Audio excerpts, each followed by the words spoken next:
liked everything about it except people. Well, could be. I mean, different for people across. Some people it was great. For some, well, for most it wasn't. And sadly, For me, it was pretty much normal. yeah, I It was mean, normal. not really Everyone's for staying me. at home. You know, staying at home, playing on the computer. You know, Pretty much normal. Introverts, introverts like us wouldn't exactly be affected as far as social life is concerned. But sadly, a lot Yeah, of we're jobs were affected in lost, different ways. and Oh, yeah.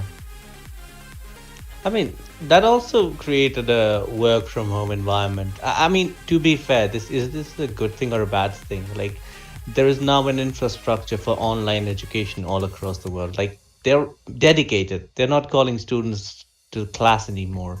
They know that on a holiday and stuff, they're gonna just put them on online class. Like, assemble everyone. well, yep, you got those things there, but the real life is affected. Like, it's affected. Okay. Yeah, and I think the only sad thing, the main thing, is that it's not over yet, and it won't be for a while. I don't know about you, but in Israel, we already got vaccines and we're going into the final lockdown. It's the final I know, No people are- lockdown. Dun-dun-dun. Well, you That know, was so good. Who did that?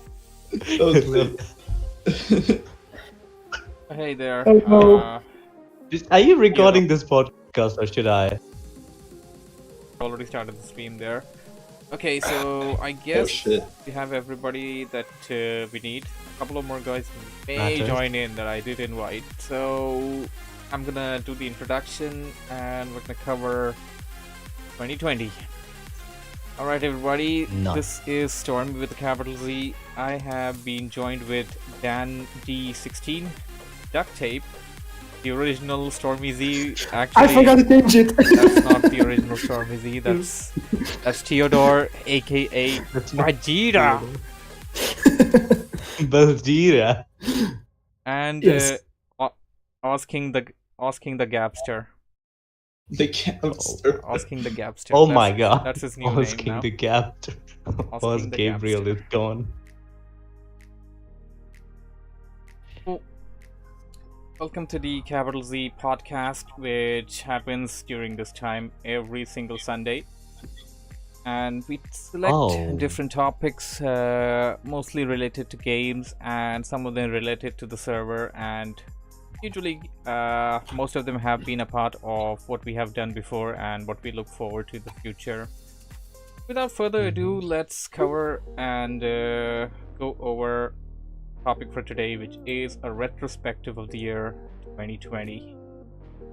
The final podcast of this year. And it's all about pandemic. That's it. Not really about pandemic, but yes, we would be talking about the pandemic in the beginning over here. 2020 has been a rather unconventional year. It's been, I mean, as far as gaming is concerned, we had say that we did have a lot of good news, a lot of good things coming in there. Year has been terrible though. A lot of lives have been lost, crumbled, and hopefully in the next year we'll be getting right back into track once the vaccine is out in a full-fledged way. Already out here, dog. Oh, nice. You're getting lucky. Although if there are some problems with the nearby country in Israel, so be safe out there. It's very limited though. Like, only certain people can get in. If you work in a certain job or something like that. Oh wow, so everybody's not getting Yeah. it. No, I not think everyone. medical professionals are getting it first. If I'm not Everyone in wrong. the danger group is first of all getting it, then everyone else, obviously. I mean, that's fine because we'll know if they die, if the vaccine works or not. Ow! Just Ow! subject. Dark. That was dark. That was Oh, dark yeah. indeed. Dark even. I love it. I'm looking on the bright side, alright? Yeah, He's totally from. Yeah, he will definitely. Is it available for free? All I can say is, like, based on my sense of humor, you can definitely see where my Eastern European roots are coming from. I respect that. I got married. For me, I think like the one thing that describes this whole year perfectly. So I was lucky enough that I could work from home, even though, 'cause, like, UK has been, the city I'm in has been in just constant lockdown since March. I had like 3 weeks in September where I could meet people, and other than that, just complete lockdown. But the best meme image that I can think of this is just like that dog in a room on fire drinking a coffee, just going, "This is fine. This is fine, bro. This is absolutely fine." While the entire house is on fire, he's like, "Yep, this is fine." Nothing could go wrong. At least, yep. At least enjoy his coffee. Wait, you're in the UK? Oh yeah, so let's just say from next week is gonna be interesting with the Brexit and shit. You got the new update for the virus. You have the latest one. Oh, Yeah, but we are, you know, we're very hard at work at spreading the, what's it called, the herd immunity, you know. Apparently, oh my god. Ready. well, And like, as you know, as you guys said, like, vaccine wise, considering I'm young and outside of the fact that I got fat during the isolation, I'm somewhat healthy. I'm probably gonna be on like the last wave to get it. So for me, like, I'm looking at like another half year of isolation. 1.5 years. How about that? by the way, Storm Knight just joined in. Hey. Hello. Hello. There he is. Hello, Sigma Go repeaters. Sweet. I should probably change my name. Yeah, I'm gonna do that for you. Hold on. Like No, you put up bad names. Bad. that. Yes. Well, Yes, there yes, we yes, go. put up a bad name. This should work out. Nail the caveman. Knight the caveman. Sacrilege. Oh, tell me. Knight Sacrilege. the caveman.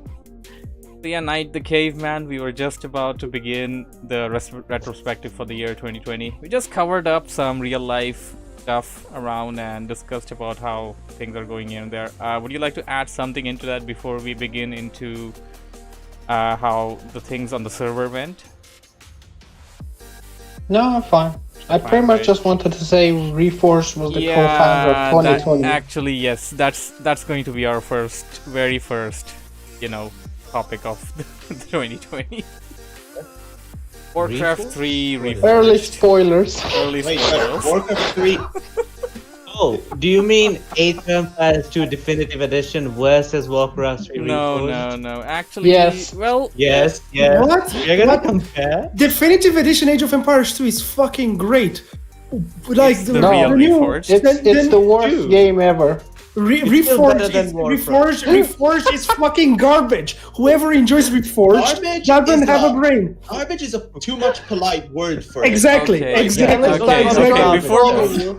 Even garbage has some respect. Definitive edition bad. Okay, before we lose control of what's going around, and you know, like every episode we just run into a Reforged rant, just gonna cover up. Put it this way simply. Imagine people Reforged. walking in the street and they randomly decide to rant about Reforged. Reforged! You know, a random guy on the street says, "I like Reforged," and then people just start beating him up. He said Reforged is good, beat him up! Where's my Molotov They're cocktail? attacking him. It's Yeah. funny. I want to do one thing. Leroy. You didn't Please complete it. tell me you got that reference. Yeah. Yeah, we got it. We got it. Yeah. Dude. And I found this reference in Dark Souls, not in World of Warcraft. That's weird. Well, yeah, 2020 started off. Actually, not with Reforged. On the server, 2020 actually started off with something better, something rather pleasant, and that was NSFW? Age of Empires 2 Definitive Edition. That launched in Oh yeah, that's when I joined. Yeah, it launched in 2029. I mean to say 2029? 2019. Wow, man. Okay, Imagine this never as- mind. imagine this- You are nothing. You are nothing. You are not. Imagine this in Gandalf the Grey's voice.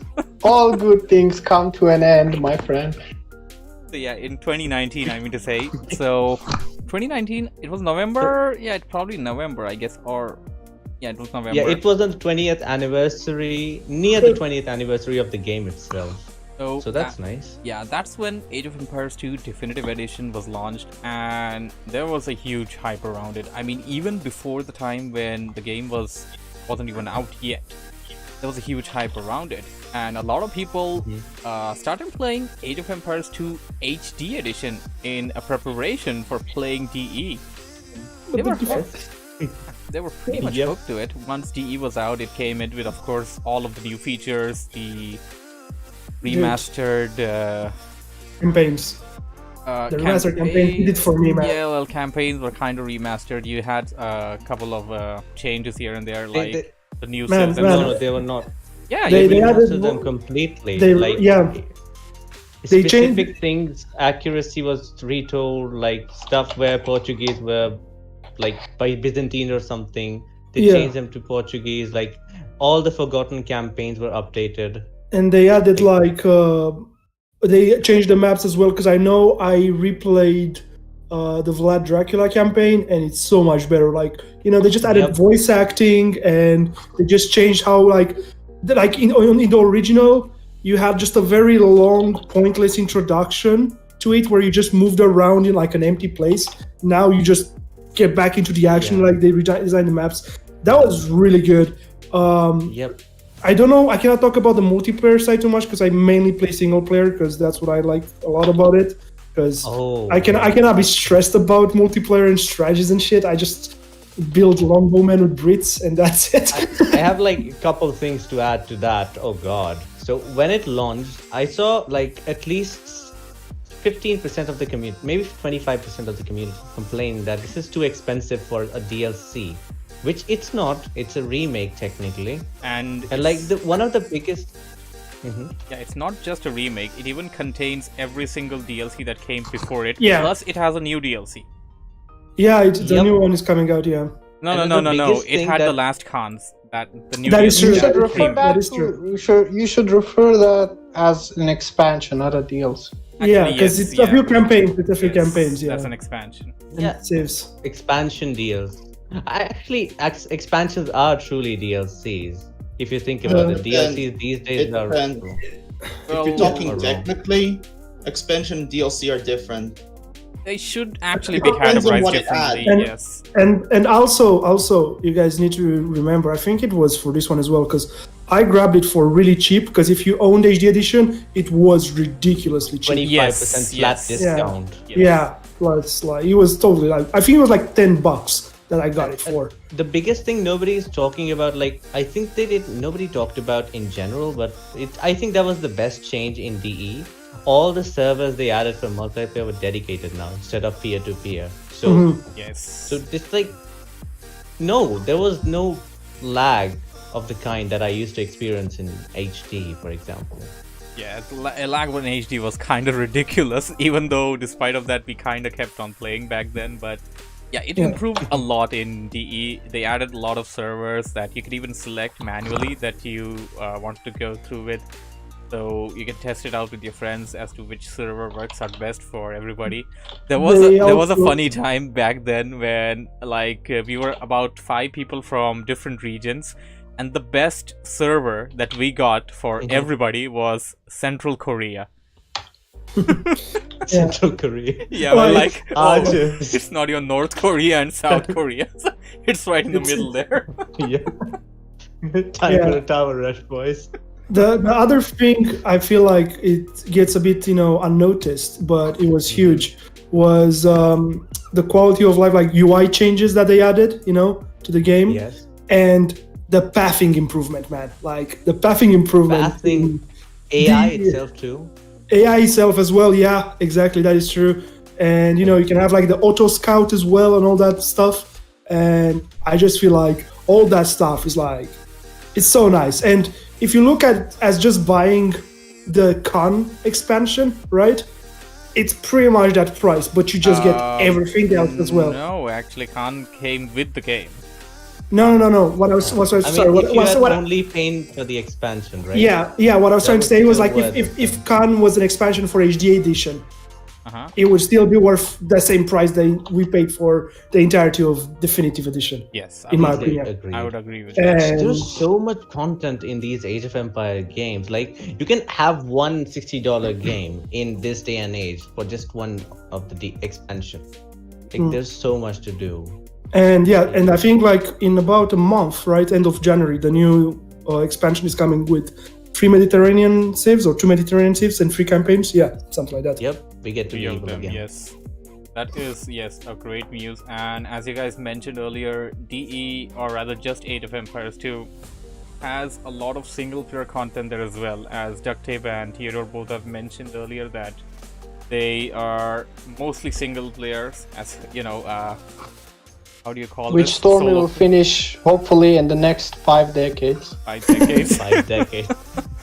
Yeah, I mean There's that's an one- extension one camp. more- Yeah, it's a very extensive campaign. Like you're gonna stay in there for a long time, even if you just play the long single time. player. Even if you do like At least 1 year. it's like the Conqueror's battles, right? Where it's like one single campaign mission of like just one battle or something like that. But even that takes you like 4 hours or something like that Yes. to Yeah. Just one of them. do. Just one, yeah. Yay! And one more thing. This should be mentioned actually. In-game mod support, and recently I think they've been doing one great thing, which mostly goes unnoticed, but like every month they have a celebration and event. Yeah, to that keep is true. their Yes. attention. That's pretty cool. They Yeah. have these updates like every single month they come in with something or the other, and they say that that's not all. We're coming in with more. That's the kind of dedication that a gamer expects from the company. Yeah, but like you don't really expect Well, not it anymore, for to be honest. not anymore, and like not for like a game that's because let's be real, Age of Empires 2 came out what 20 something years ago. I don't know, 98. 21 years now. 21 years ago, right? So because like it is, they improved the graphics The and game is at graphic and stuff and stuff like that, but the core gameplay and the Insert core stuff fashion here. stuff, it's 20 years old and it's still great, 20 years old. So yes, Yes. I mean we can never stop singing the praises of this wonderful game. Age of Empires 2 Perfect Definitive game. Edition is And the perfect community. Has and has anyone here tried Age of Empires 3 Definitive Edition? I tried out the It's beta good. thing, but I wouldn't call it bad. It's just a different game. It's a bad sequel. Like we would definitely cover Yeah. that up on an episode Yeah. of sequels, but it's a bad sequel. Yeah. It's different. Not a bad game. Quite different. Angry Eden noises. there are some things in it which I like, but there are quite a few Like things that I three. don't. And do you know, 3 fans don't like 2 either. That's just weird. But they're Yeah. small in numbers. I feel like the one thing I can say about the third one that I like is that the campaign stuff is kind of like one big campaign rather than a bunch of smaller campaigns. If that makes sense, just from a story perspective. Not There's dialogue and it's a very garbage Cinematic. story. It's a very garbage story. Don't get me wrong. Well, the dialogues kind of remind me of one of the voice sets from the Indian civilization in Age of Empires 3. The way they say yes oh yeah, almost sounds seductive. they actually copied the. He says, Yeah. huh? Sounds very seductive. The one thing. I actually played it a bit. They have copied the Indian and even more civilization sounds from AoE 3 into 2 for this Yeah. campaigns and stuff. I mean, The- AoE 2 campaign, well, it does have different voice setters compared to Age of 3 because Yeah. the voice actor is definitely different because the one in 2 has a much more clear voice than the one in 3. At least it's The- not On that- seductively yes. Oh, The one on that thing- note, right now people on the AoE 2 subreddit are rallying for more Indian and Polish civs because, yeah, More sieves! Insert more sieves here. You get a sieve. You get a sieve. Sims for everybody! The one thing I'm a bit worried with some of the civs, like if you look at the civs coming now, the new Civs coming now, they, unfortunately, in my opinion, this is a bit unfortunate. I get why it's strong, but like they copy some kind of like, in Age of Empires 3, how you have like that shipment. Yeah, I don't really like that. That they copy that stuff. If it's repeatable, I'm okay with it. But if it's just like, oh, you do it once and you can never do it again, I don't really like it. I think it's just once. I think it's probably just once. And I don't mind the Surgeons thing in which they can build stuff, so there's a risk. That's fine. That's okay with that one. But I like the techs that are just one use. I don't really like that because I think I like the Bulgarians more than the Sicilians. They have a knight that can charge. It was a beta feature in AoE 2 that was removed. So it's, and that's how you recycle the OG. Stuff. that's how you recycle stuff. Yes. But from what I heard, though, thankfully, Age of Empires 4, it's taking inspiration from 2, not 3. I might be wrong, but that's what I heard. I mean, that's how it's supposed to be. And there will be no microtransactions. Yeah. No microtransactions, guys. Yeah, I mean... We don't get Fortnite skins in the game. And just a full-priced game is just best compared to all of that. So, that was Age of Empires 2, how this year began. It was a pretty good start of the year. But then, after that... Reforged! This happened. Right again. Reforged! So, honestly... The shit shoving. I would have no problem with Reforging how garbage it is if it didn't ruin classic Warcraft as well. You know, that's my problem with it. Otherwise, I don't really give a shit. But the fact that you cannot play custom campaigns anymore, you lost your friends list, the lobbies are shit. You cannot queue on maps from all regions. It's only. Yeah, it does that because it's now in a web browser for some fucking reason, and also you have to download like 30 gigs for a 5 gig game just because it wasn't even 5 gig. It was less than 2 gigs. Just a CD version, Reign of Chaos Classic plus the Frozen Throne. It was 2 CDs. Yeah, less than 2 gigs. Yeah. You get my idea, my point. Yeah, and all that stuff just shows to me that they fucking ruined it on purpose, man. Like their fucking Activision can go. Can go PG-13. Can go PG-13.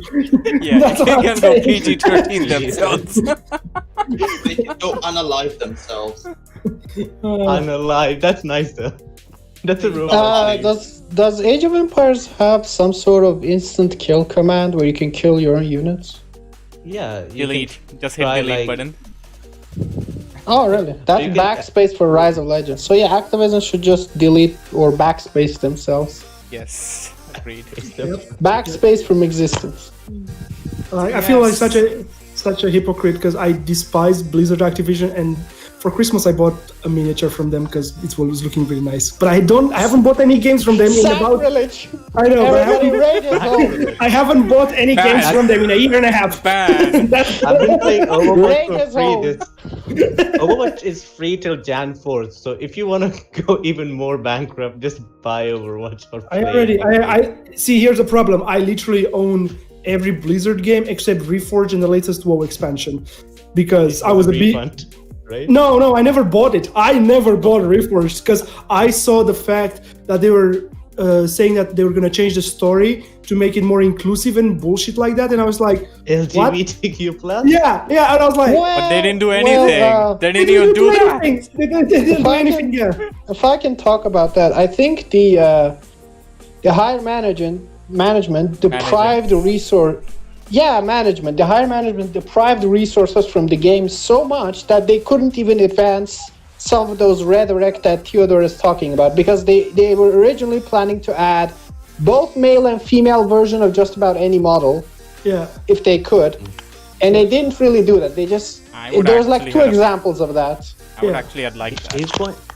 Like I don't really have a problem with that. It's just like they were gonna change they were going to change how Jaina's acting in the story to make more sense in WoW, but I liked Jaina in Warcraft more. That's kind of like what I was getting at. I always liked the characters more in Warcraft. Yeah, because like in Warcraft, she's friendly with the orcs and all that stuff, and she's sad that her father died, Proudmoore died and all that bullshit, but she understands why. But they were going to make her more vengeful and more bitchy. Yeah, but then they ruined her completely in WoW. Yeah, exactly. Is that Jaina or is that the Chinese ripoff that you see on Amazon? It's like, yeah, I'm totally Jaina. What do you mean? Actually, that's what happened. Yeah. So it was January 2020, and that's exactly where Reforged began. The co-founder of 2020 has entered the chat. Yes, the co-founder of 2020 has entered the chat. Reforged started off 2020 with a 0.3 score from gamers. from Metacritic. The lowest ever. The lowest Time. ever. Like, there has been no other game that ever got a score this low, and never a game that had. There actually was a game, but the fans went into that game and upped the score just so Reforged would be the worst game. Yeah. I'm not joking. That is some professional trolling right there. I would have done Yep. that actually. And- Yes.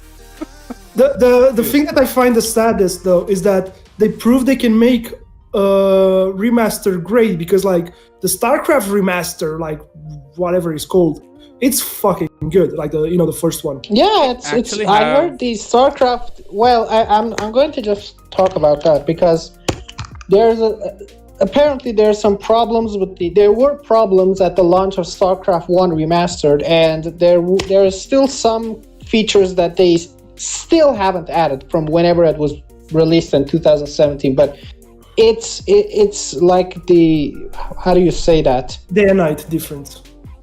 Well, yeah, it is a day and night difference between Reforged, but more like the whole structure of how they should have done it was already there. Like, they didn't need to divert from that. Just do a humble remaster, nothing over ambitious, and it'll be pretty fine. And honestly, I'll admit I like the graphic style of Warcraft 3 way more than Reforged. Reforged just feels like a cheap Chinese knockoff, if that makes sense. Yeah. Like, just feel, I guess- I'm looking at it and I'm like, because the problem with like the original style was great because it would age nice since it was cartoonish, right? While the new style, they make it like this 3D stuff, which even for when it's coming out, it looks like shit. But imagine like in 10 years, it's gonna look like complete garbage. Well, Heroes Yeah, of they Storm didn't has nec- better graphics than that, and that's They actually didn't- Blizzard art style. Yep. That's Okay, exactly nice. what I wanted Yeah, for go ahead, Reforged. Knight. I was like, yes, give us some of the models from Heroes of the Storm into Warcraft. Where did one of our guys left? Yeah, one of our guys did leave. He Dan has a said that he really had to long go, name. and yeah, No, other guy, there was it was General somebody O'Hara. else. General O'Hara Oh. was there, but I guess he had something to do.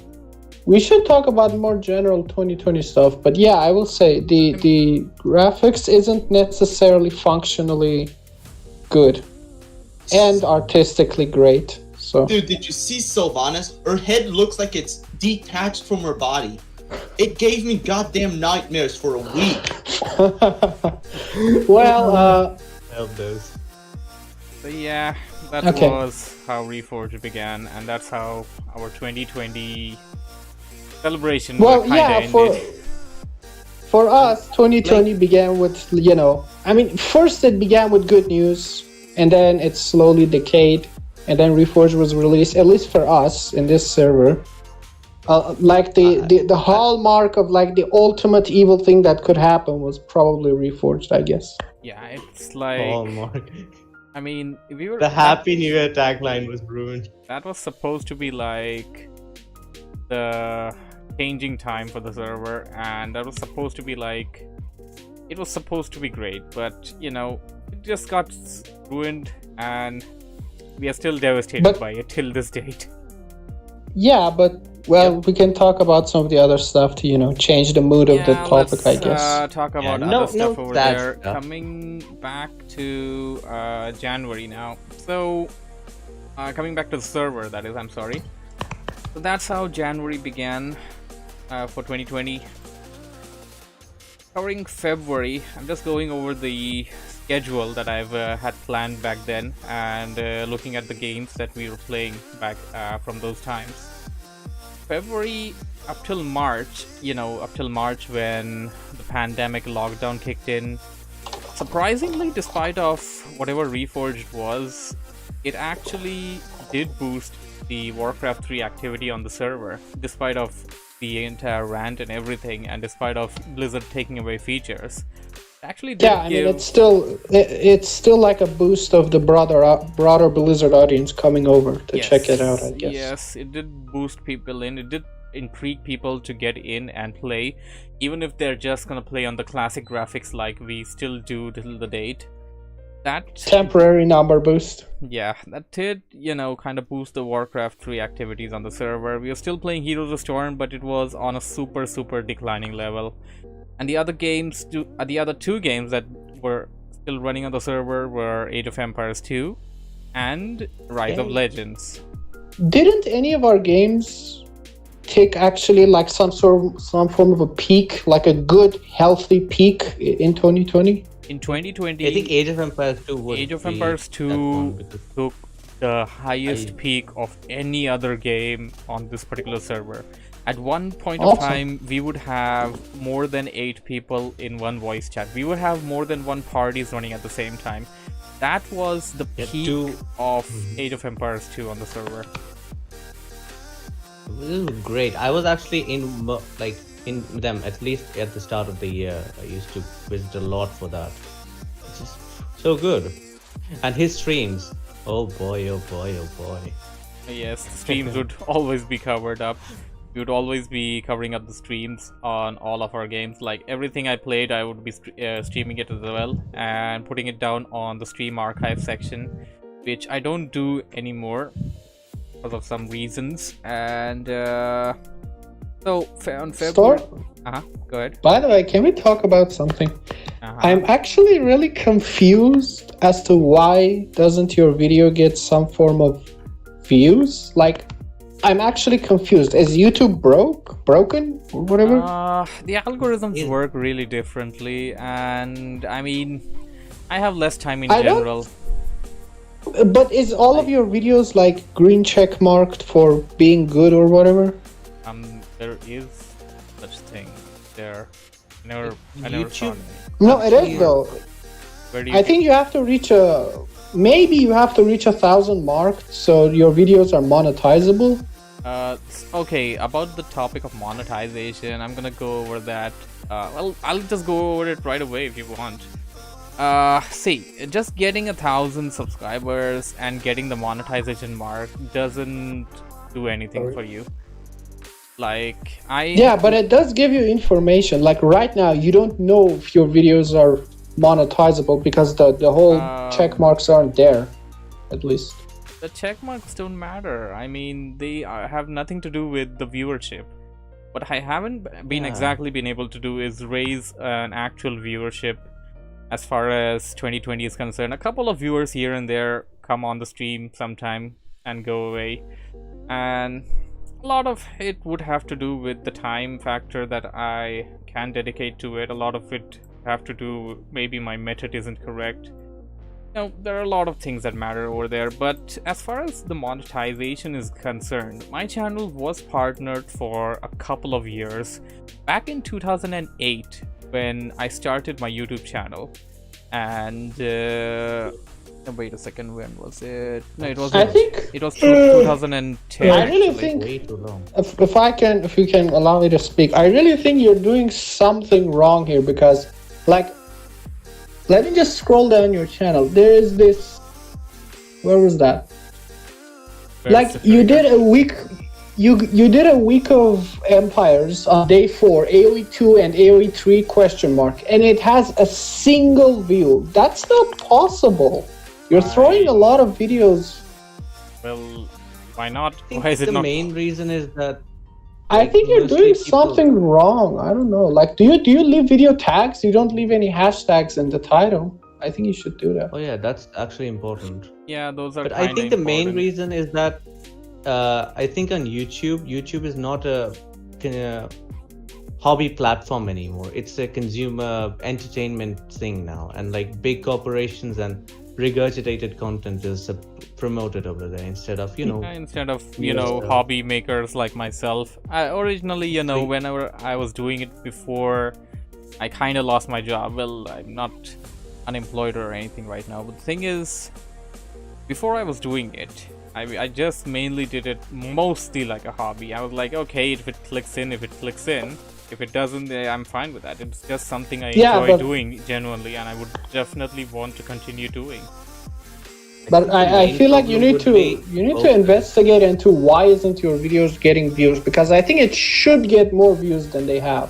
It's either something that we say, sometimes we say some bad words or whatever, or maybe the hashtags that you don't put in like this. The bad words have nothing to do, because if you have something like that, then you do get an alert on YouTube as well that, okay, your video has XYZ stuff, and that's not okay.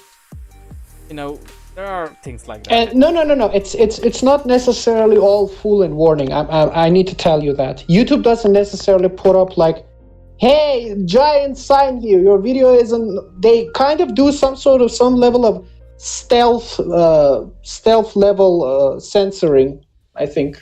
You mean shadow banning? Here's the probably thing. I would good they don't like I would say just one thing. Go ahead, duct tape. In general, most YouTube channels that succeed are either comedians and stuff like that, or maybe most of them have a focus on a game, and Stormy is playing a lot of games. So there are different types of content that come out, and on top of streams, I don't think most people go on YouTube to watch streams. So there are many reasons why. A lot of not just one. And a lot of YouTube channels that are like stream what you call it, usually YouTubers have two channels. You got the main channel where they upload, and then the second is the stream uploaded. Yeah. Usually their second channel does really bad. Yeah, really bad, and they actually make good views on the first channel and try to direct the viewers to the stream. Watch my stream. And with streams, it depends. Because I don't watch Twitch at all because I just don't like the platform. And the only person I occasionally watch streaming every now and then, it's Legend of Total War, but just because he's fucking amazing at the game, right? And I can get really good tips to play that game. I'm not gonna watch someone that's average, and you can comment on the game, that's fine. But unless it's a funny video, I usually don't watch gaming stuff. No, the other gaming stuff I might watch every now and then, but just if I need to know something, would be a guide, how to farm an item or how to do something like that. I'm gonna make a suggestion. That's about it. Go on, sorry. I think Stormy should make, one of his more successful videos was reviewing a map, right? So I think he should make a second video. He should put some effort in and make this single video just to test.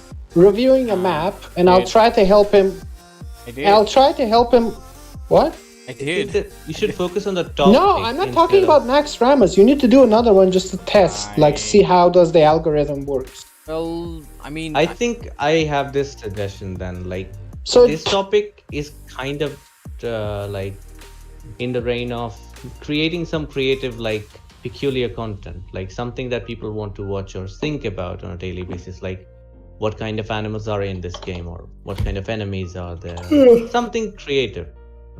The only thing I would say is you should only make videos you enjoy making. There's no point in not enjoying it because it's very noticeable in the personality. Right now, I'm currently working on my own. I decided to start up my YouTube at some point as well, and I've just been working slowly. And I'm gonna do what was suggested here: one channel for let's plays or gaming, just gameplay shit, and one for videos I invest time in which I spend quite a few hours on them. But yeah, so the one thing I would say is if you enjoy what you're doing, it's fine. I would not change my content to something I don't enjoy doing just because it might get me more popular, unless you want this to be your 100% job. But even then, it'd be a job that you don't really enjoy doing.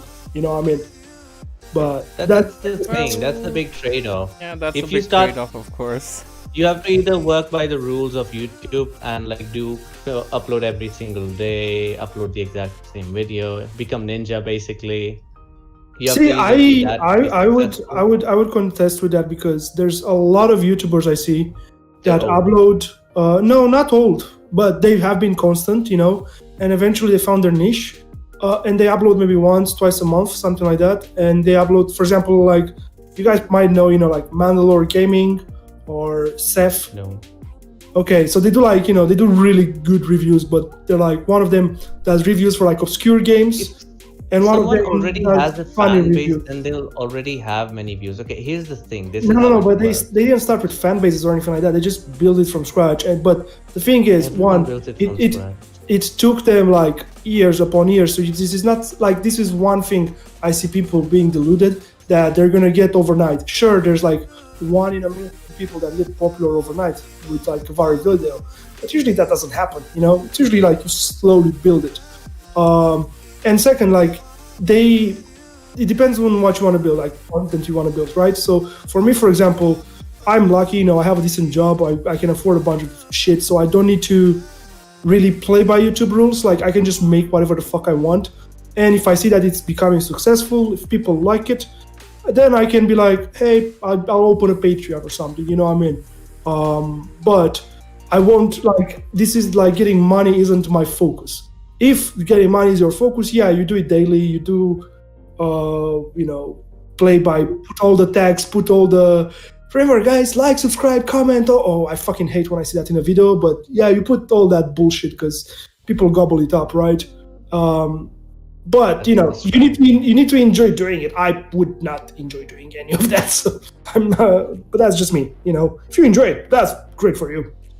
Well, you're lucky then. Coming back to the topic, since we were on the topic of, well, me and my personal YouTube channel, my stream, everything, of course, this Discord server was made to be an integrated part of the exact same thing. So I'm gonna talk about that as well, since we are on the topic over here. Yeah, I'm not gonna go much on how I started back in 2010, blah blah. I started the channel 2012. I got the partnership, and then I got inactive for a couple of years because of real life issues and stuff. I got married. Hashtag. Okay, so once that was done, and I think it's 2018 when I finally chose to get back into this as a content creator, and I bought my new laptop at the end of the year. I think this was the time when I started wanting to do it again. I made my Discord server because that was kind of the hype thing going on during that particular time. And well, yes, even after I started doing that, a lot of things were kind of directionless. Even though I restarted only with doing Warcraft 3 commentaries, I added a couple of other games in the mix there. Like I didn't stream, sorry, I couldn't stream back then. I had a lot of issues as far as PC configurations and internet is concerned. And also, Theodore, are you saying something? I can't hear you. No, I'm not saying anything. Yeah, I was seeing your name blinking there, so I thought you were saying something there. Oh, I was on my phone. It might No problem. So no, I didn't hear anything there. So yeah, coming back to the topic there. So 2018 was, I guess, when I made the server and invited the original members. Storm Knight was one of them back in those days, and we started off with Warcraft. And yeah, Ozking was also there. Ozking is one of the original members of the server. And yeah, I started making videos here and there. I started promoting games on the server as well, record games here and there. And it took me quite some time to figure out how to stream, how to, basically set up everything how it's supposed to be and be able to stream on Twitch, because of a lot of issues, including internet issues. Even now, I do not stream directly to Twitch. I need to stream using a third-party platform known as Restream, which is actually a good one since I can stream on YouTube and Twitch at the same time. So I can also stream on about 15 other platforms that they have in their options, which aren't really all that popular and all. Mixer was one of the things that was kind of getting the limelight because of a couple of people shifting onto that. But yeah, I was streaming. Died. Yeah, Mixer died. So to do that. Just a quick note: if you ever get partnered with Twitch, you'll not be able to stream on other services. Yes, I'm aware of that. Cool. So coming back to the thing there, so when I bought the PC, I actually had a lot of games on my bucket list. Like, this was like more of a personal hobby thingy there, but I had a good job there. I was getting good amount of money, family, everything. You know, everything was in place, and getting money from YouTube wasn't exactly my priority. And secondly, I wouldn't say that I had the time to actually dedicate myself to be a full-time YouTuber either. So I dedicate my power to the YouTube. So I mostly did it like a hobby, as in I enjoy doing this, and if people are enjoying watching me, then yeah, sure, let's just go on with it. The server's peak activity level was probably back in 2019, and before that, of course, 2018 was when the server was formed. And I had a lot of games on my bucket list, like a huge number of games. I'm just gonna pull up the bucket list here by this command. Hold on, that's not the command. This is the command. There we go. So this was the bucket list, and actually that's not even the entire thing. The entire bucket list. Hold on, I gotta cut this. Okay, there we go. So yeah, the entire bucket list also contains non-RTS titles, and the non-RTS titles are now shifted onto the other server that is known as Z Extended. And the thing is, I just had to think that, okay, I mean, I'm not really getting a lot of views in Warcraft either, so might as well just go over the other games here and there, and with that I can also, you know, just play these games as well. Because before I bought my new PC, I would for all these years, you know, I was literally buying games from the Steam sales and stuff. Like, and whenever a Steam sale happens, I would buy a small game, which would be, I don't know, $1 or something like that. And I had a huge collection, probably 100 games on Steam, and I didn't play most of them. So that was kind of the thing, that okay, I can just play these games with the people that I invite here, and that's how I got people into the server for playing different games. So 2019, we played a lot of games, and the server, the channel, the streams were very unfocused. They weren't focused at all. They weren't uniformed, and I kind of understood that at the end of 2019, and that's when I decided that, okay, if I want to make something good out of what I have right now, I'm gonna have to make a decision and do something about this. To make things more uniform, I made the decision of having my channel, my YouTube channel, my stream, my Twitch and everything as mainly dedicated to RTS, and that's how this community became an only RTS community. And everything that was non-RTS, that's including Space Marine, For Honor, Heroes of the Storm. What is RTS? Well, no, it's not really RTS, it's MOBA. So yeah, Heroes of the Storm was the main game of the server. RTS. But the definition of the word RTS is real-time strategy, which it is. Well, I mean, okay, I mean, it's not the traditional RTS, so no, not that one. True, but yeah, we're gonna cover that some other time.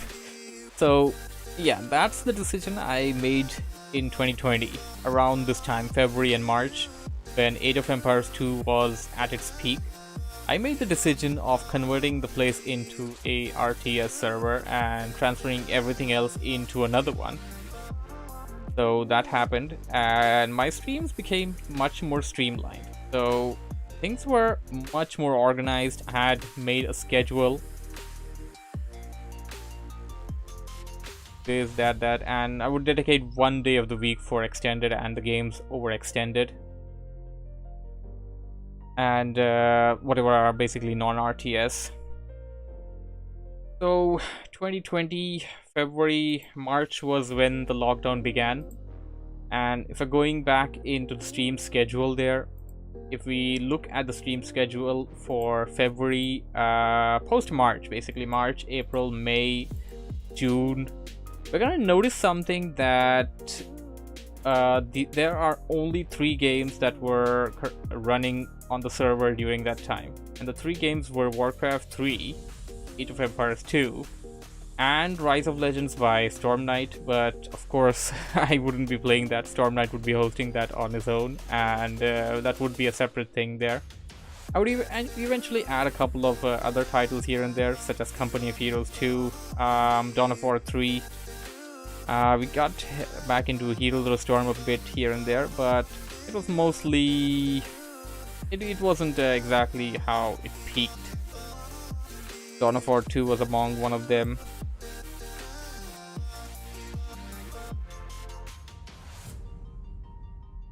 And yeah, this is how everything kind of continued on until August. Server basically continued on with 3 major games. That was Warcraft 3, Age of Empires 2, and Rise of Legends, and that's how it continued on for the majority portion, I could say, for 2020. We had a lot of tournaments. 2v2 tournaments for Age of Empires 2 was a popular thing on the server. It was a monthly thing, which I hope to bring back in 2021. Hopefully we'll be doing our 2v2 tournaments as well. I do have a lot of plans coming in, well, which I'll be discussing later on, as that I would like to keep as a part of, like, you know, at the end of the stream there.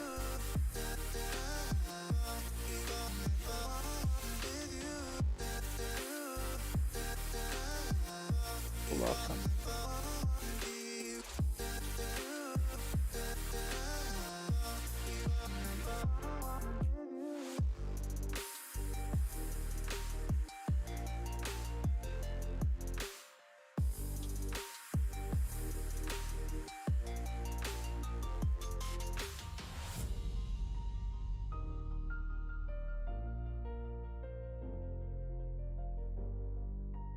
Hello? Oh, hey there, you're there. Yeah, I was just having a look at something. So Oh, yeah, very cool. yeah. I was watching a YouTube video and everyone went quiet, and I was Wow. like, what the fuck just happened? You're watching a YouTube video in the middle of a podcast. Wow. That's Yes, great. yes. I am multitasking, okay? And I know Also you. multitask. And I was like, why is it quiet all of a sudden? You were talking about your plans for 2021, that you're bringing back some other stuff you did every month. I was like, why is he not talking anymore? Yeah, that's how 2020 was basically covered. We had a lot of tournaments for Warcraft 3 and Age of Empires 2. And that's basically how the entire year has been going on up till, I would say, August or September, because that's when kinda the lockdown hit me really hard. As I said earlier, pretty much jobless. Before that, I didn't really have much to care about because I had the money rolling in and didn't really have to bother about making YouTube an earning platform. Although I did enjoy doing it, and I would try to at least find out some ways that I could improve upon, but it was never like the main thing, and there would be some things that I would not be able to fulfill, even though I would say that, okay, this is something that I want to do, but there would be some things that just would go unfulfilled because of time constraints and things like that.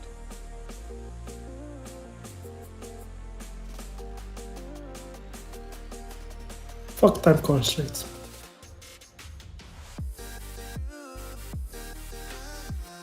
So, after August 2020, that's when the pandemic hit me really hard there, because you don't really have a source of income as you used to, and now you're gonna have to work on something to be able to win your bread and butter. That wasn't really a problem back a couple of years ago.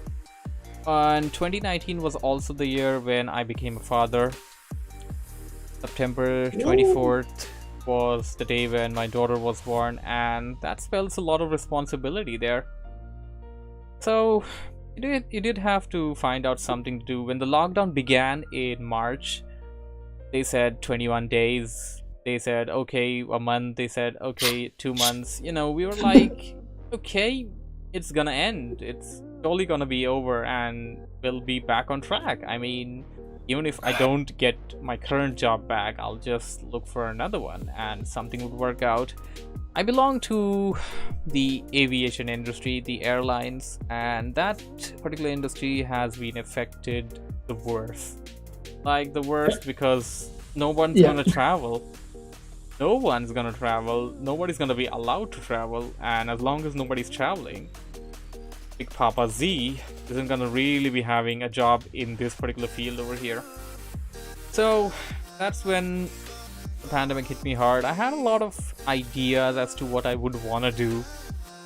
I had like things like, okay, maybe I'll become a computer technician and stuff like that, but I'm like, yeah, I mean, I'm kind of interested in it, but I don't know how to assemble a PC. I'm just gonna get a customer, go to the customer, and he'd be like, yeah, I've just assembled my PC. I'm like, yeah, let me try this out. Maybe I can get this to work. You guys there? Yeah. Yes. Of course you are. Why aren't you saying anything? Come on, say something. What do you want me to say? I don't know. Yeah, we're listening to you talk about your life. It's fine. It's very interesting. I can send you a video of Linus that shows you how to put a PC together if you want. No, that would be That's lovely. that's what I used when I built my current PC. I literally had that video open on my laptop next to me while I was building the PC. I mean, yeah, that's kind of the idea that I had. Okay, if I get stuck, I could just Google up and, you know, find a...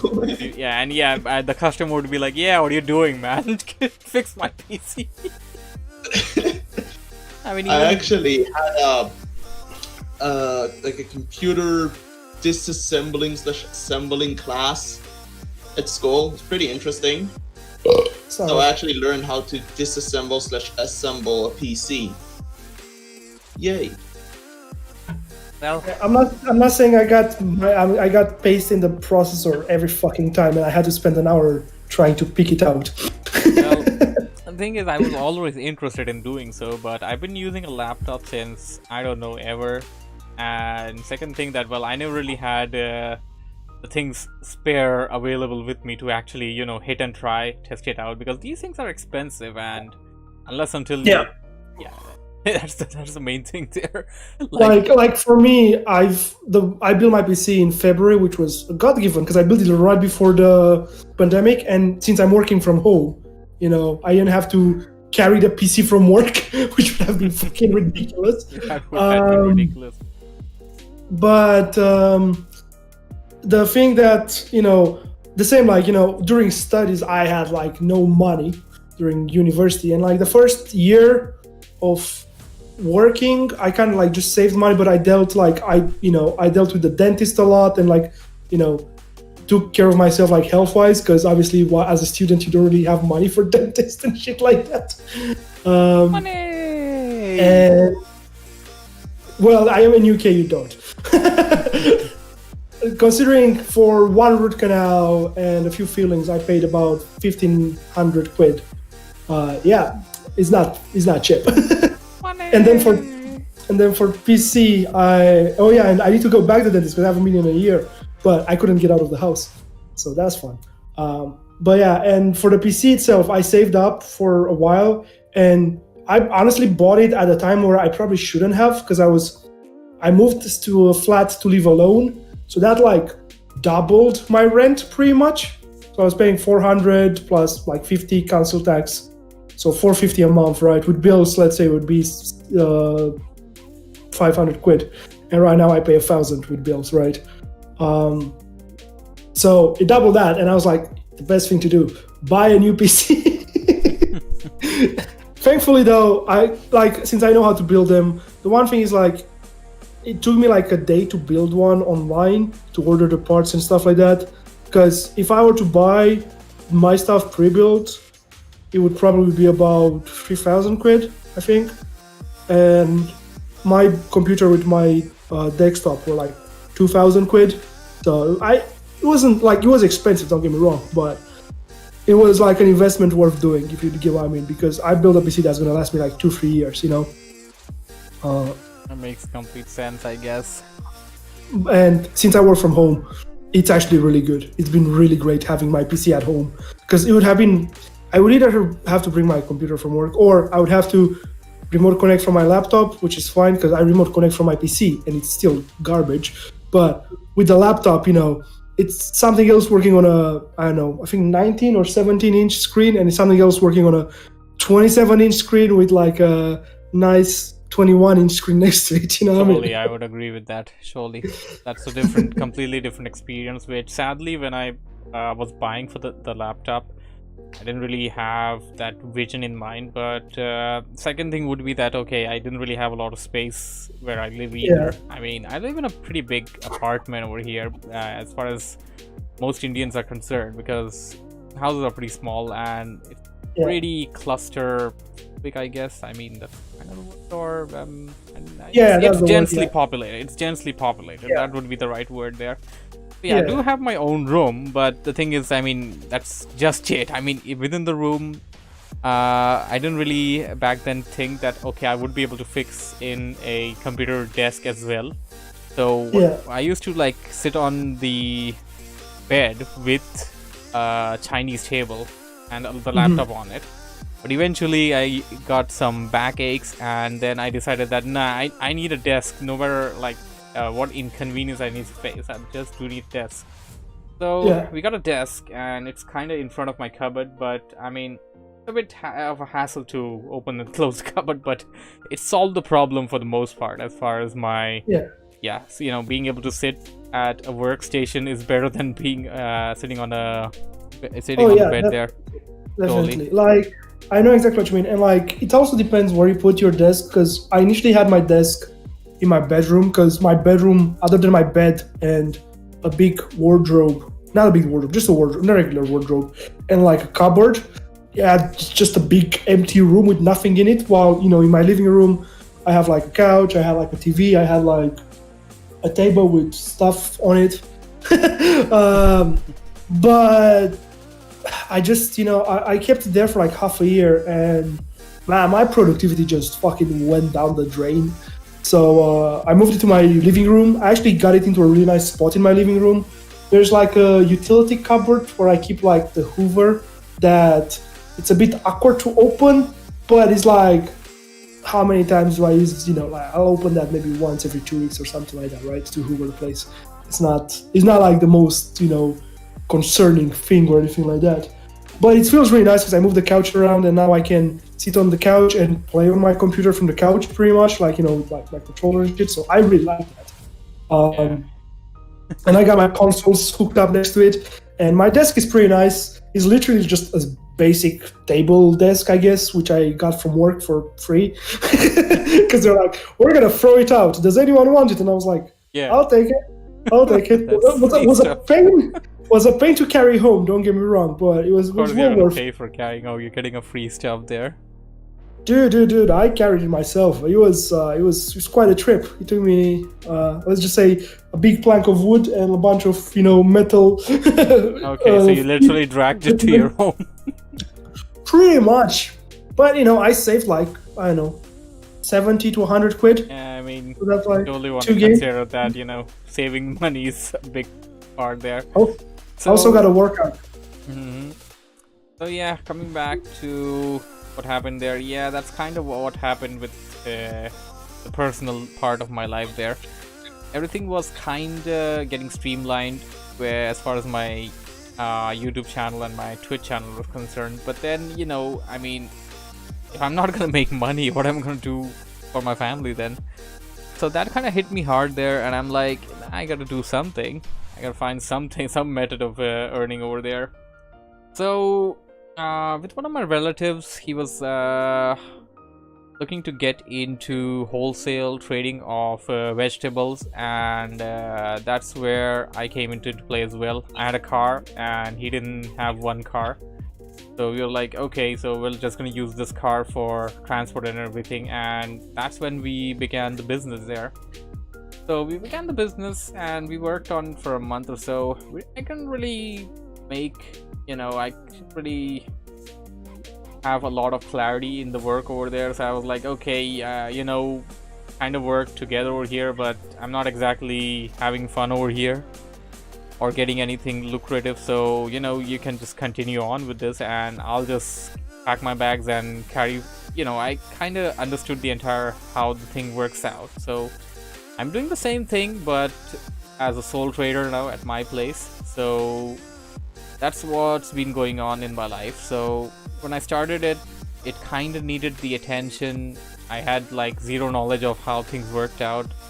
Suppliers, customers, everything. They need some time to build and all. And so in September, October, those were the months when I was kind of hit hard with that. And those were the months where I was kind of setting up this new business that I started. And those were also the months when the server activities dropped because I couldn't dedicate a lot of time to the server because of this new thing that I picked up, which was necessary. I kind of, back when the pandemic started in March, I kind of did try to make YouTube my main thing. I did put in a lot of dedication there.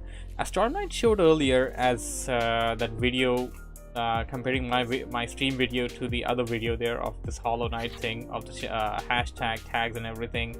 The main difference over here with Stormknight exactly didn't really put in there is that the above one is a stream video and the below one is an actual video that you upload. Now I'm not saying that you can't put those details on the stream videos, but the thing is, after March, April, May, June, July, up till August, I was doing this, the right way, as we were discussed earlier.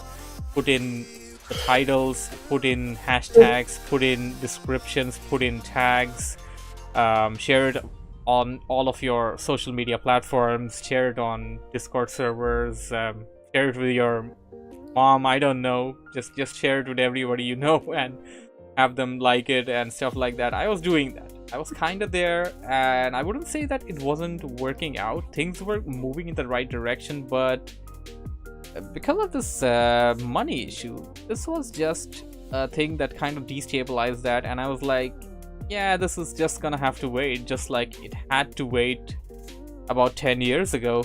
Back then, when 10 years ago in, I believe it was 2012 or 2013, it was probably 2013, when my YouTube channel got partnership.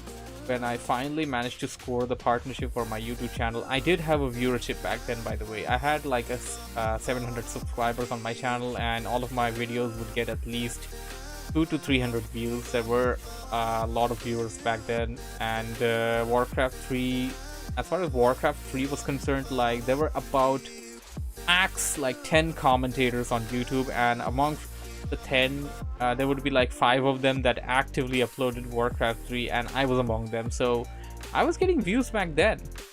So that's how I got the YouTube partnership back then with 700 subscribers. And sadly, during that time, my graduation exams were coming in within 6 months time, and I had to make the decision of... Wait, you graduated? I'm actually a postgrad. Yeah.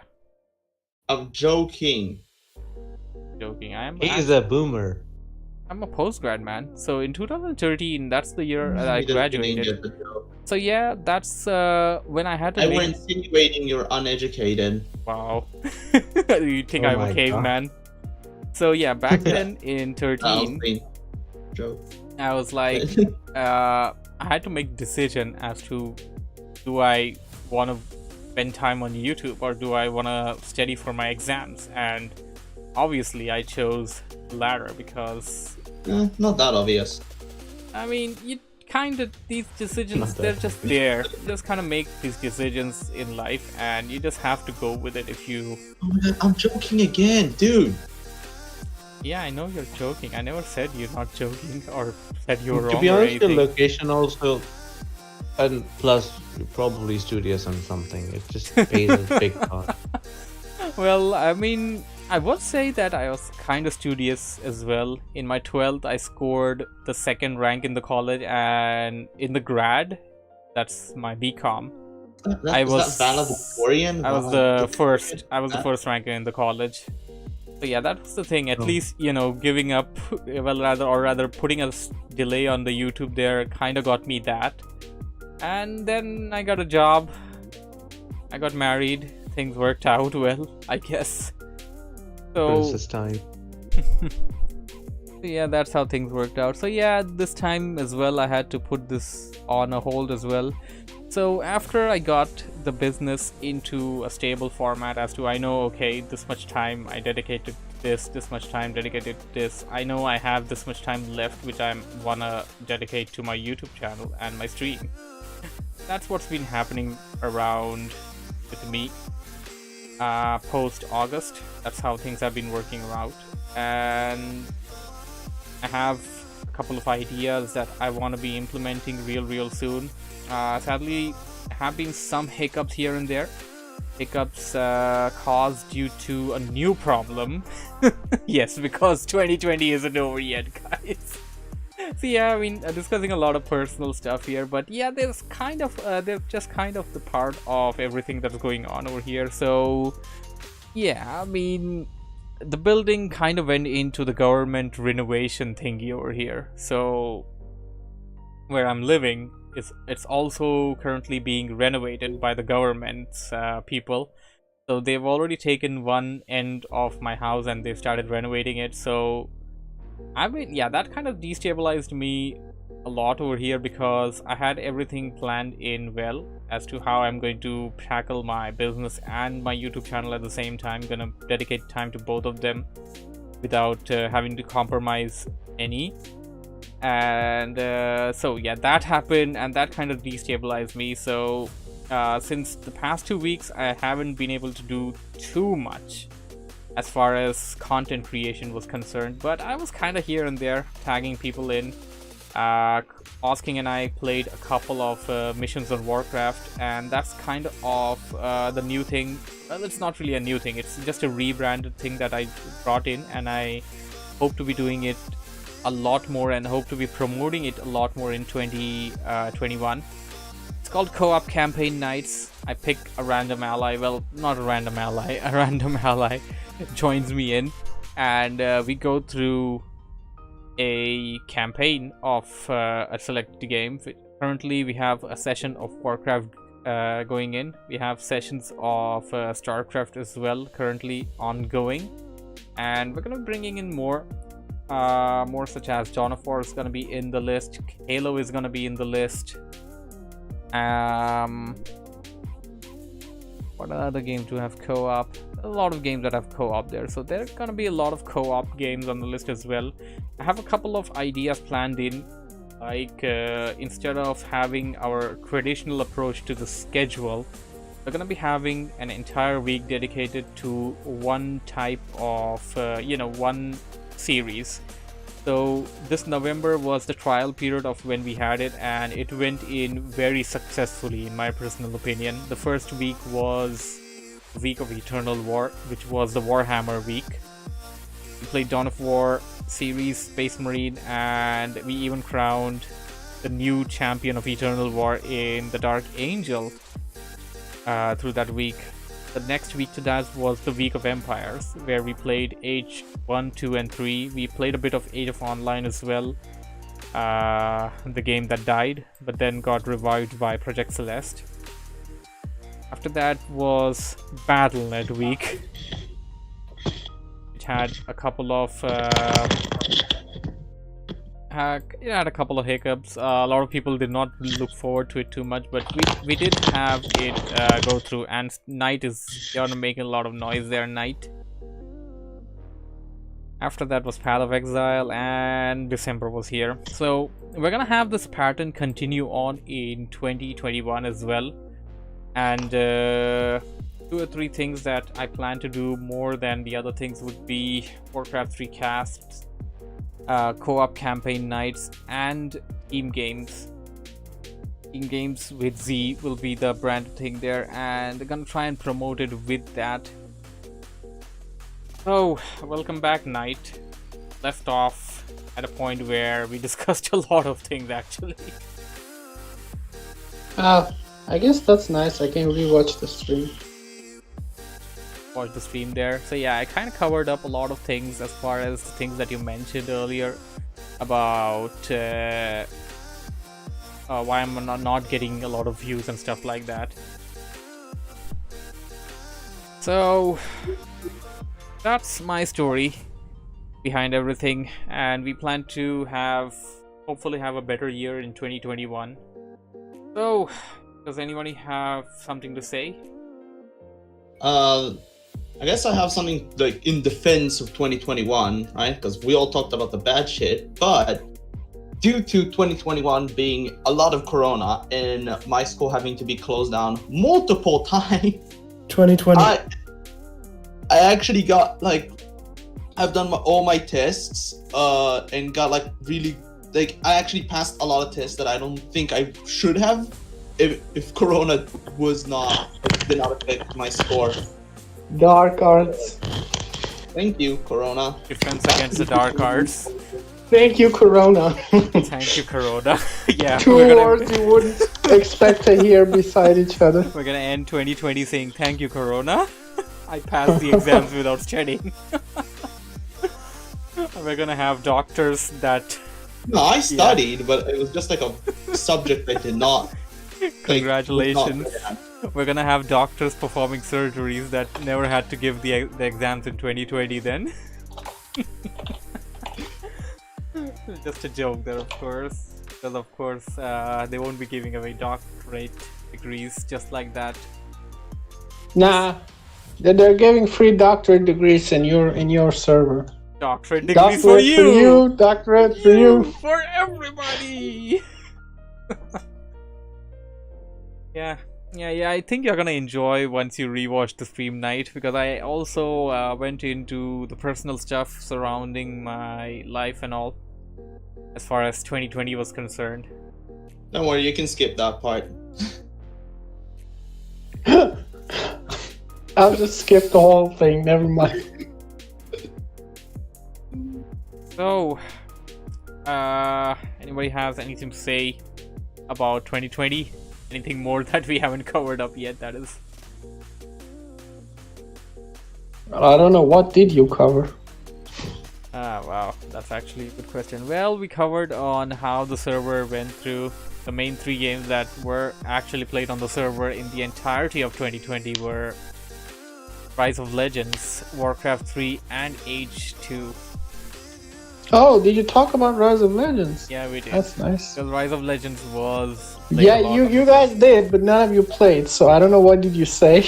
I mean, I didn't play it, but we know it's going on the server, and those 3 games were the only things that happened on the server for the entirety of the year, apart from some other stuff there. So yeah, last year, 2019, the main game was Heroes of the Storm. That happened for 50% of the year. At the end of the year, it was kinda on the decline, and people eventually stopped playing it. That's when Age of Empires 2 was catching popularity, of course. This year was Warcraft, Age 2, and Rise of Legends. What's gonna be next year?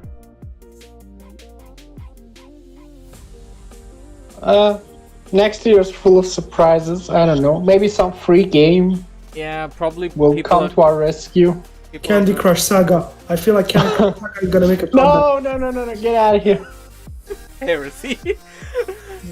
Yeah, Where's my axe? They actually have a rehabilitation center for people that play Candy Crush Saga.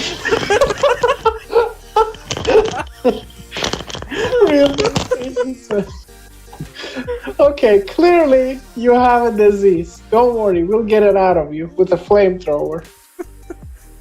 There are also a lot of memes surrounding Candy Crush Saga. I can remember one Indian meme that's been circulated a lot, where the owner of Candy Crush Saga is, he's depicted there, and they're like the owner of Candy Crush Saga, and then in the screen below, right, that there's a guy from an Indian movie shouting, "Break his skull." In Hindi, they say "Khopri tod sale ka." Okay, that's great. That's What else happened in very 2020? Well, I assume in terms of like surface level topics, did you go over the negatives and the positives and the neutrals? They were just meh, I guess. Well, I guess since you're here, we can talk about that a bit before ending the stream, since I mostly went into story mode, story time with Big Papa Z.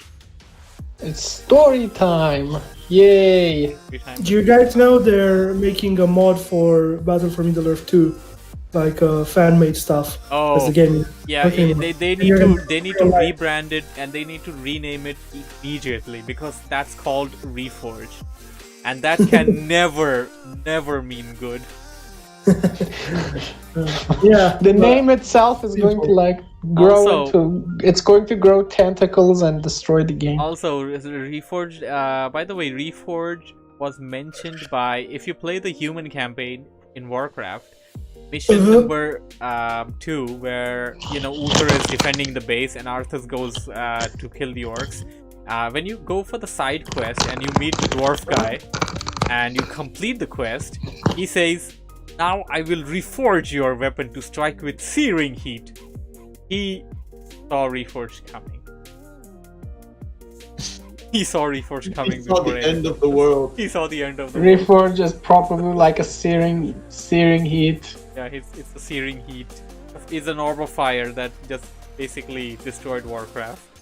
And hopes of Sorry. a lot of people. So, what do you guys expect from 2021? What are you excited for? Any games you're looking forward to? I hope they announce Warhammer 3, Total War Warhammer 3. I hope they announce. What games? That's not a bad idea. Let's talk about what games would people prefer to release in 2021. Cyberpunk thingy. Well, I don't really know what's the controversy surrounding it. But Cyberpunk, it's very good. I finished it. I have like 80 something hours. If you have a good PC, you're fine. If you're rich, you're fine. If you're poor, not if you're rich. It's like if you have a good PC, you can play it on Ultra. But you have assholes who have 90, 70 graphics cards. So that's like what 8 years. Nah, I don't think it's like that, Evis. I think like the that, game. I think the release game was super buggy. I mean, It's I would not. agree with No, Knight. I played it. I played it on release. I played it on mean- release. I played it literally. I had in the first 3 days. I had I mean, 30 hours in the game, and I encountered 1 quest bug and 3 graphical bugs in my 30 hours. I mean, I would agree with Knight on this one. I mean, gaming companies have become more lenient these days because they're like, oh, you just need a good graphic card. I mean, it's not just me saying it's bad. There's a lot of legitimate reviewers that I wouldn't expect to. They don't on optimize PC, the games it's the way fine. they used to. They don't optimize the game they used to. That's the biggest problem right now. On, They're like, on PC, it's fine. It's very optimized as long as you do 2 very basic things. 1, update your fucking graphics driver. 2, enable DSLL, because with DSLL enabled on Ultra, I got about 25 FPS increase, which is fucking insane, right? Also, the bad reviews are not for PC. They're mainly for PS4, which people are surprised that a game that came out today, it's laggy as fuck and buggy as fuck on a console that came out 8 years ago, right? And I'm not talking about the PS4 Pro because it works fine on that. I'm just talking about the very base PS4, right? And that's some of the complaints. The other half of the reviewers that give negative stuff, even to the PC stuff, are complaining about shit like toxic masculinity or like females are over sexualized in the game. Let's ignore the fact that no. I think they're also over sexualized in the game as well, but they complain about stuff like fucked up shit in that game, right? But they don't realize that's a really vocal minority. I don't think they don't realize that some stuff. I've seen quite a few reviews complaining about that bullshit, and that pissed me off because they don't realize the whole point of cyberpunk. It's a world where corporations exploit the populace by using that shit, and that's like it's just stupid shit like that. But technical wise, I will say this, right? The police is fucking garbage. The police AI is stupid. It makes no sense, and you might as well just remove it from the game. I completely agree with that. Gameplay-wise, it's fine. On PC, it's fine. It's nothing groundbreaking. It's nothing amazing. It's fine. Story and character-wise, it's fucking amazing. If you played The Witcher 3 and you wanted to play The Witcher 3 in the future, you play Cyberpunk. If you wanted another GTA game, you don't play Cyberpunk. It has, other than the fact that you can steal cars and have guns, it's nothing like GTA, right? I'm not even interested in the Cyberpunk universe. Yeah, like if you're not interested in Cyberpunk universe, why would you want to play the game? Yeah, it's like a super technological-esque stuff, and not really. I mean, not my kind of stuff, you know. Yeah, I like more traditional, maybe steampunk-ish or fantasy stuff. I like that sort of stuff. That is completely fair, but I don't feel like, you know, people that complain about the setting in a review, in my opinion, are fucking dumb. Because I do agree with you. I'm just saying there is apparently more reasonable issues regarding Cyberpunk to point out that some people that actually love the game and what it is, they say like we love the game and it's great, but it has a lot of the problems. I completely agree that, you know, as I said, the police AI is fucking brain dead, right? The driving, it's unless you buy some really good cars. Like I think someone even complained about save files being corrupted if they go above 8 megabytes or something. They fixed that in like the first patch, like in the second day after release. Right. So like most bugs have been already fixed in like a week, and at least for PC. You know, this just goes to show how ancient were the consoles that Cyberpunk originally promised to release the game on. The one thing that pisses me off is I mainly game on PC, but you know I have a PlayStation and a Switch, right? So I do game on consoles as well, my fair share. But I mainly game on PC, and like I tend to, if a game appears on multiple consoles or platforms, I tend to buy it on PC just because I have my Steam. It's easier for me to like keep track of it. The number of times PC has gotten broken ports from consoles, it's fucking huge. But because it's one broken port on a console and not on PC, everyone is like, oh my god, the world is burning. Maybe from this aspect, we can kind of view that the world of people playing console is pretty big because they're making such a big deal of it, I guess. No, that's pretty big. Is that it's fucking casual, which is what the target market of the console is. Casual gamers. You're not gonna have like serious hardcore gamers on consoles. That is untrue. For consoles, you want Here we go. Like again, I am a PC player, but even in that vein, also Storm Knight. I wanted to say something for a while up here. I was thinking a lot. In the beginning, when you were talking about Warcraft 3, you mentioned something really important. The higher ups not treating the resources properly and mishandling the devs. That's the exact same situation that happened in Cyberpunk. That is the main reason why everything went wrong. Saying console, PC, it's even trash on PC if you think about it, man. It's not. We expect a good. It doesn't run well on PC. Okay, 60 How long has the game been in development? I run it on Ultra at 70 FPS on a 2K monitor. 2080. What is your graphic card, Theodore? Exactly. Cyberpunk isn't actually because of anything with the game. I have some questions. It would be a multiplayer game, and I was like, I have so many questions. No, exactly. The multiplayer. It's like they promised multiplayer. They did not promise multiplayer. They did not promise multiplayer. No. It's they said it's gonna be a different game multiplayer. they said the multiplayer is going to be a Can different I game. ask two questions? How long was the game in development, and what graphics card does Theodore have? So I have a 2080, and it's been in development. Realistically, because I'm a software engineer, so I kind of have an idea how this stuff works. Based on Having what a 2080 kind of means you're pretty much on the top 10% of people. So maybe when it gets to Top 5. 1080 stuff, it kind of crashes. on 1080, I pretty much, two of my coworkers have it on 1080, and they haven't really experienced any crashes.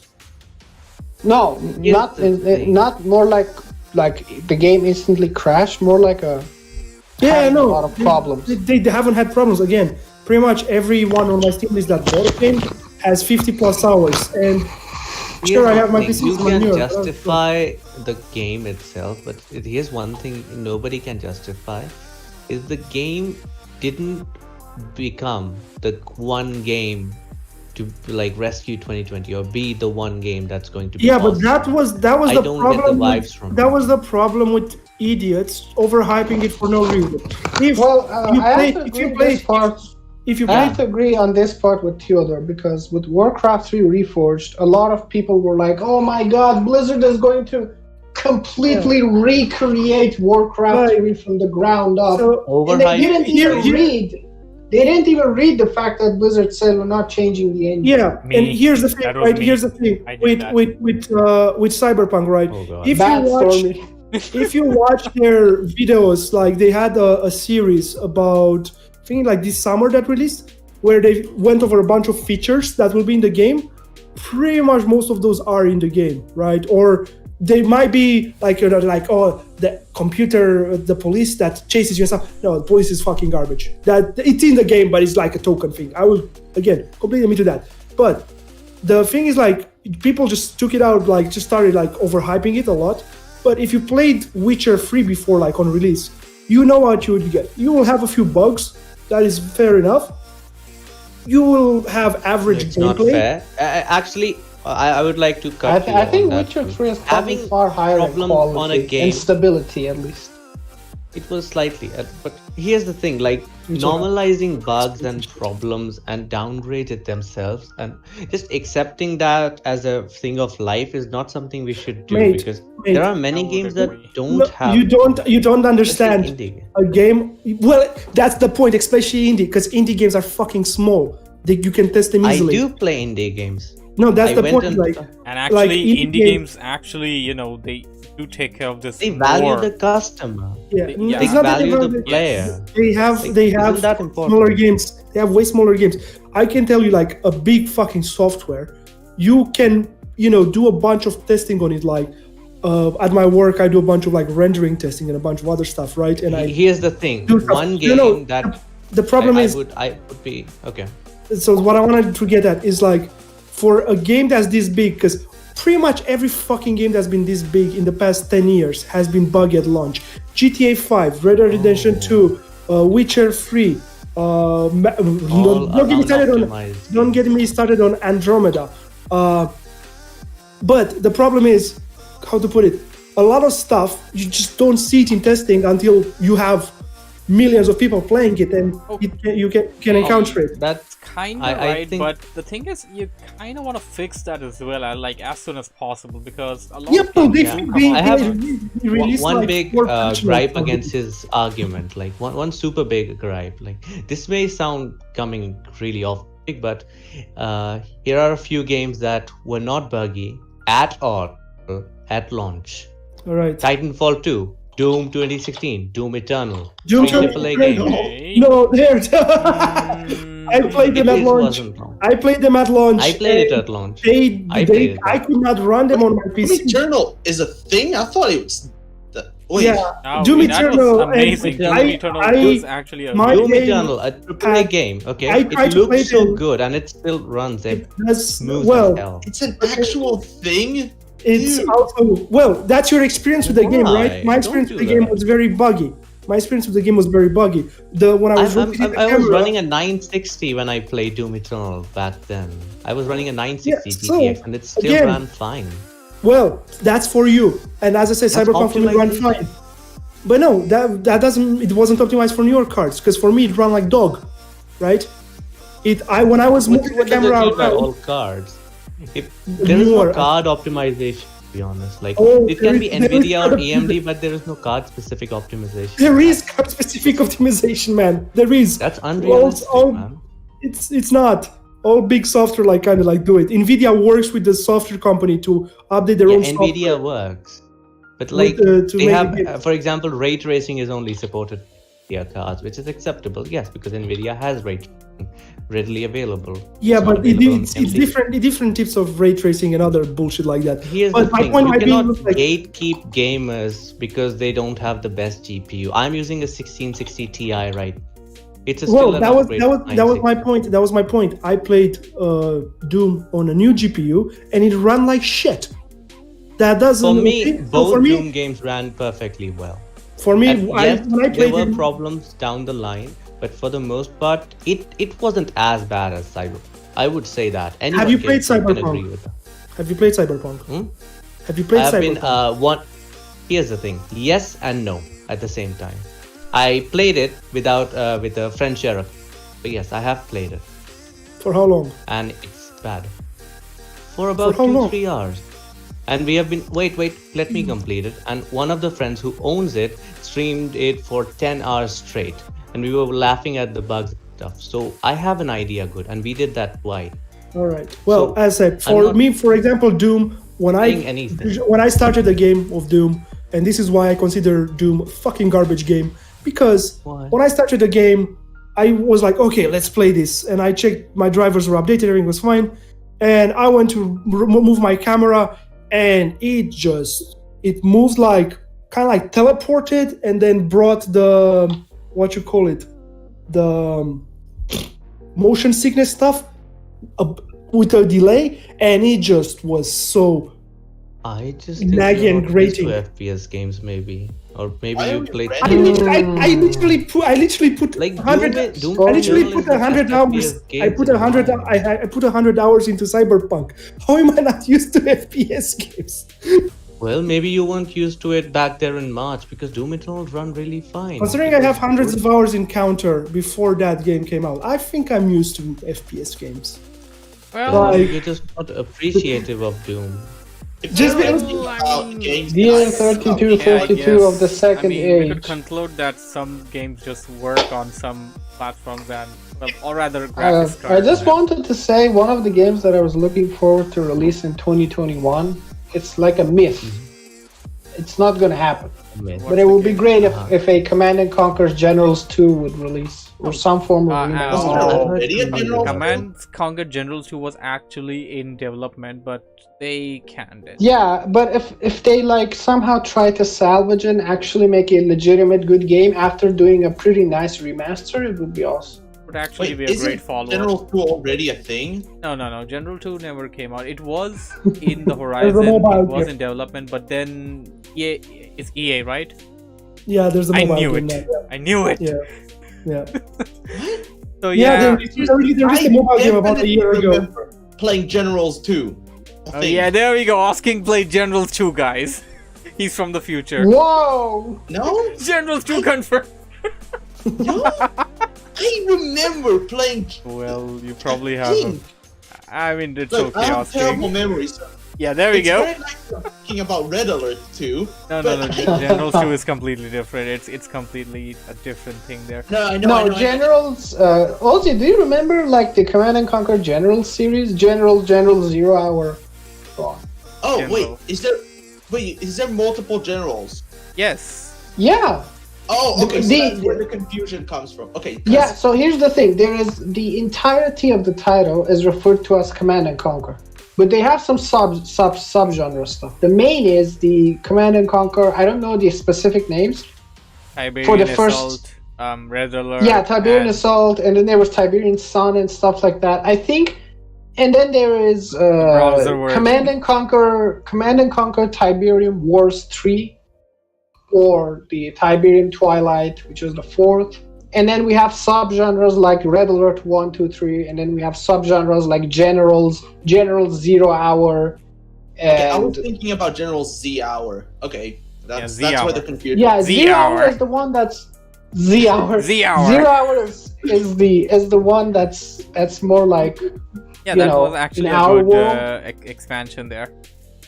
By the way, I don't think anybody would actually release a game like General 0 Hour today. There's like literally terrorists going around bombing, killing themselves, or the American military usually dropping bombs like always, and then I mean, don't know. it would land China a lot of was controversy there. portrayed as a hero. Well, China being portrayed as a hero saving everybody does sound like something that would be released today, since China pretty much holds and strangles just about any company. I think we should kind of, we should not drift there because, Which is owned by China.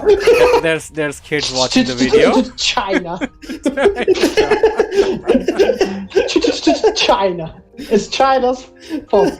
Okay, so China. Yeah, so the upcoming games that we got in 2021 coming in, I just googled up a couple of names here, a couple of things that I would want to talk about before we end the story here. Let's pick the elephant right off the bat. Age of Empires 4 is speculated for 2021, but of course there is no date or anything mentioned. There is no beta launch. There's just even if it is speculated, we might as well say 2022 because I think I heavily speculate it will come out at the end of 2021. So probably. It's not like any probably difference. Because when Age of Empires 3 Definitive Edition was under construction, under development, or even part of that 2 or 1, I would say that, that back then I was like, yeah, okay, they should just have these 3 things out of the way and then finally get to work on Age of Empires 4. And now we're already there. All 3 definitive editions are already out and they're amazing as hell, as they're supposed to be. Even Age of Empires 2 is actually getting a new expansion now, in fact, and I believe Age of Empires 4 will be getting the attention that it needs as far as the development team is concerned and the resources back at Microsoft's HQ thing. Well, it's being made by Relic Entertainment, right? So they're gonna be behind it. So yeah, that's. I'm pretty interested about the fact that they want to go with 3 main factions. Maybe they'll make 3 giant factions. It depends. I'm very concerned of that actually. I feel that Age of Empires should not take that route of making it a bit different. I'm not saying that they should like make it like exactly what Age of Empires 2 was, but going in this direction.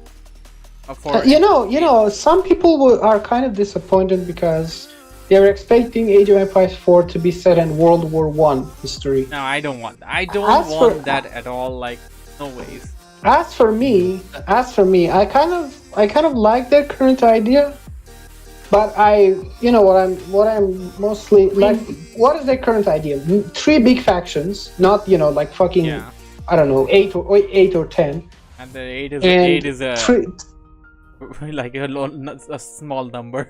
3 main factions, and all of them are like extremely unique from each other. What I would like is the factions to be huge. Like instead of one faction being something like the equivalent of one Warcraft faction, it will be the equivalent of 2 Warcraft factions jammed into one faction. Maybe I would risk sacrificing a bit of history just to make the game more cooler. I don't know. That would be good, actually. No, I agree with this point. Yes, I would agree with it. Like, if you have like 2 different type of tech trees, like just an idea I'm throwing out there. Like you have 2 different tech trees. You can only select one and go with that throughout one single matchup, or you'll have to downgrade yourself by destroying your main building or something if you want to go the other route, something like that. And having the actual, an actual tech tree on both sides. A lot of units with like 2 civs fit into one, as the Knight mentioned earlier. Right. So you want to say something, Duct Tape? I would say one thing, like they have not mentioned or confirmed many things about AoE 4. Yes. But it seems to be medieval. It is. Ish. It is medieval. And still it has like elements from AoE 3, like being super specialized about with every civ. I just hope there are more civs and the campaign, because in these kind of situations campaigns become much more interesting. PvP can be weird, I agree, but I think people will stick to AoE 2 with PvP if they make something drastic. I mean, I don't think people would go away from AoE 2 ever, even when AoE 4 is eventually launched. It's just something People that will is stick to 2. Yeah, they will definitely stick to 2, but does anybody feel like the end result of H4 is going to be like average or maybe a letdown? I don't know. I'm actually scared. I don't think it would be a letdown, and I think it'll be the multiplayer might be a letdown. Or I just want the campaign to be because that's what I'll buy AoE 4 for, to be honest. Because hey, by the way, would you like a, because there's like here's the thing, and I'm gonna ask this from Stormy too, because he played both ends of the games that I want to talk about. Would any of you prefer a fantasy style Age of Empires game, like it's completely fantasy, like Age of Mythology? I don't remember because I was a kid, but the game specifically, but I do remember liking the fantasy one. What's it called? Age of Mythology, way more than the others. Yes. Right, because it's how like Total War ended up making a Warhammer series, and that pretty much, I think a lot of people like that. I wonder if people will like something like that with Age of Empires. They wouldn't be doing it with Age of Empires 4, because if they want to do that, they will definitely just go ahead with Age of Mythology 2 instead. And as far as Age of Empires 4, that's a nice suggestion. I think after they finish 4, remaster Age of Mythology 1, then they should make Age of Mythology 2 and expand on the more fantastical universe. Yeah, that's definitely a market that they can definitely tap with the Age of Empires ish gameplay. And that could actually work out for them really well, because they do need something to work over after they're done with this. That's definitely something that they need to keep in perspective. And there was something I mentioned about Age 4 before we pack it up and then talk about the next one. No microtransactions. Just one single price. Full price game. I want that. We don't want microtransaction. And I just remembered, I think Age of Empires 4 is going to be what Age of Empires 3 should have been when Age of Empires 3 was launched.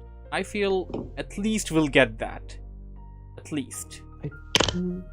Well, I mean, I would agree with what you're saying, but I would say let's not undermine 3, because no, I'm not undermining 3. Okay, 3 is its own thing, but as far as a sequel to Age 2, that's a bad sequel. Yeah, but it didn't build on 2. Agreed with that. Yeah, so let's say that we're gonna have an actual sequel to 1 and 2, and that's going to be 4. They're talking behind Age 3 again. Eden's gonna come and terrorize us for that. So yeah, I think it's nice, but it just burned my eyes. That's what my review would be for the Age 3. I'm fine with Age 3 actually. I really like Age 3, just like I like Dawn of War 2, and I find it as a completely different game than Dawn of War 1. If I'm gonna play Dawn of War 2 after I played hours and hours of Dawn of War 1, I'm definitely gonna be disappointed, because that's something that I was expecting to have an upgrade upon. Not like Dawn of War 2 is a downgrade, but the thing is, it's drastically different, and it's gonna take some time to understand and get used to before you can actually have fun in it. And maybe they should have like retitled the whole thing, like Dawn of War 1 and then Dawn of Eternal War. Dawn of Eternal War. There we go. Dawn of War Tactics, or I don't know, maybe something like that. I strongly feel that they should actually continue on the series, but drop the Dawn of War title and just make it Dawn of Eternal War instead, and then just start off with something new over there in the Warhammer series, because Dawn of War 3 kind of destroyed the Dawn of War series, and they would definitely not be making a Dawn of War 4 after a really bad sequel. That is incorrect. The Tau have destroyed the Warhammer Dawn of War series. The Tau weren't even there in 2 and 3. It doesn't matter. They are still responsible for it. It doesn't matter. I played Tau in Dawn of War 1. Solution is ban Tau. I played Tau in Dawn of War 1. On the brighter side, for Warhammer news, they're releasing a new Warhammer 40k game that's kind of like Vermintide. Oh yes, that is one of the games on the list over here. So we're done with Age now. We'll talk about Darktide, Warhammer 40k Darktide. I'm excited about that one. Yeah, I think this is going to be a good title right now. This is going to be a first-person. If it's single player, I'll probably play it. It's probably gonna, from what I understand, it's literally like Vermintide in space. It's Vermintide, and you're gonna be playing as Imperial Guardsmen.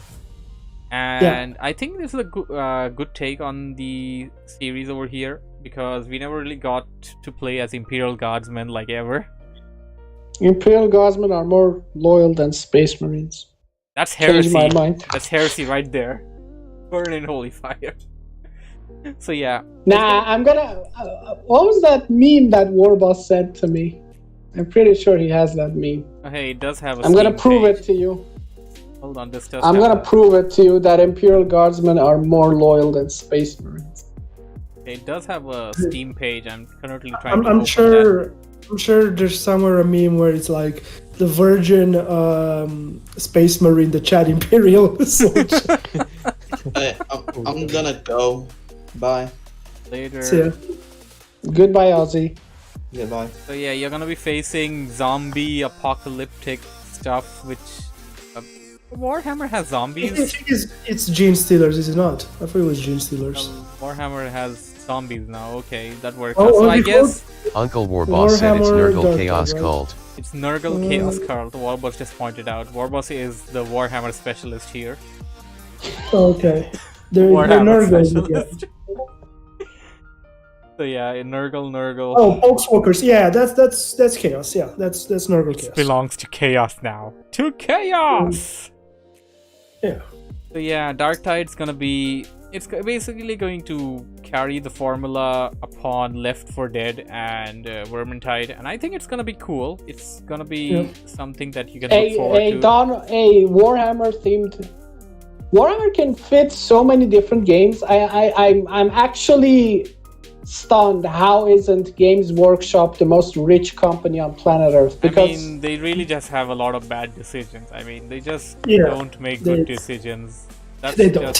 that's just there. I mean, Warhammer has a huge fan base. We're Warhammer fans, but as far as gaming, as far as games are concerned, they may have like sales and all, but activity level on their games are very low. And Uncle Warboss said they just sell their IP to whoever buys it. yeah, Warboss just pointed out a good topic there, good point there.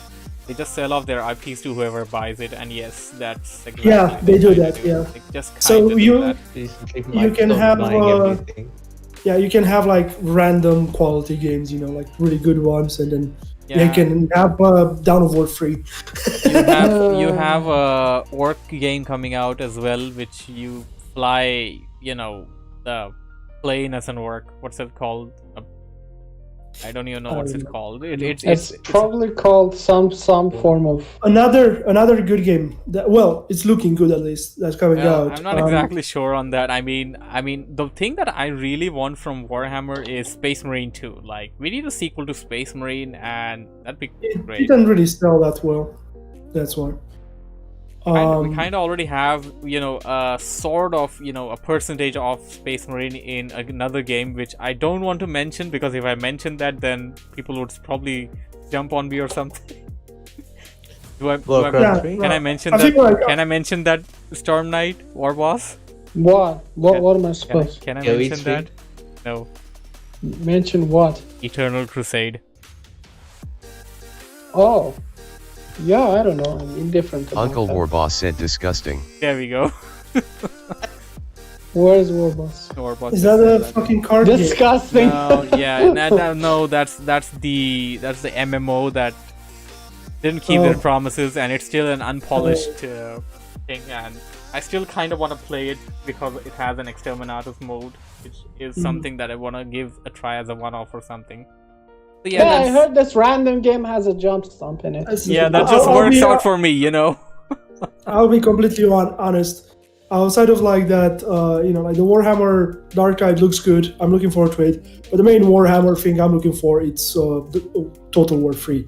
Like hundreds of hours to Total War 2. I would actually appreciate a Warhammer 40k Total War sometime as well. That's something I would. I think play. that's what they were thinking about doing after this they're one. Still thinking that's the problem. We want the action. the problem with it would mainly be the fact that you have different planets. That would be like the annoying part to deal with, pretty much. Okay, next game in the line that I want to talk about that's upcoming, Halo Infinite. And Ducktape will have a lot to say in this. Hello. Glad they delayed it. Oh, they delayed it. I mean, autumn 2021. Oh, they delayed it to the 20th anniversary of Halo 2001. They're like pulling off the same move as AoE 2DE. Like the exact there same was thing that they're going to release. meme that anniversary. Cyberpunk was about to be made, and it's still being made. It was that train that never crashed. Like Okay, oh yeah, I think it'll launch at 2077. That was the meme. 2077, that's a nice meme there. Okay, I'm just reading through this article over here for Halo Infinite. It says that it's gonna be the platform for Halo for the next 10 years. Okay, that's a long time. Yes. Wow, okay. Yeah, so they're basically pulling off Windows Destiny 10. kind of. Oh.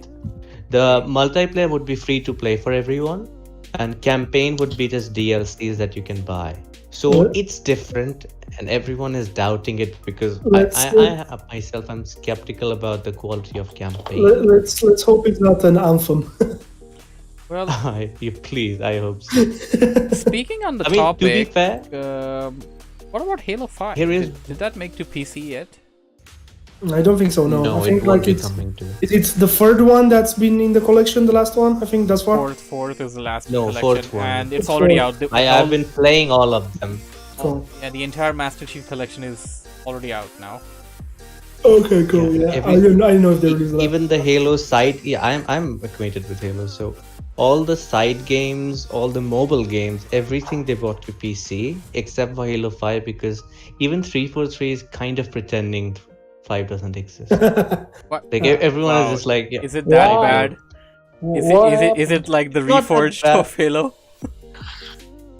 Here's the thing, that's why they're making Halo Infinite multiplayer free, because Halo 5's multiplayer was excellent, but the story was Anthem. No, yeah, it was Anthem. Yeah, that was Anthem.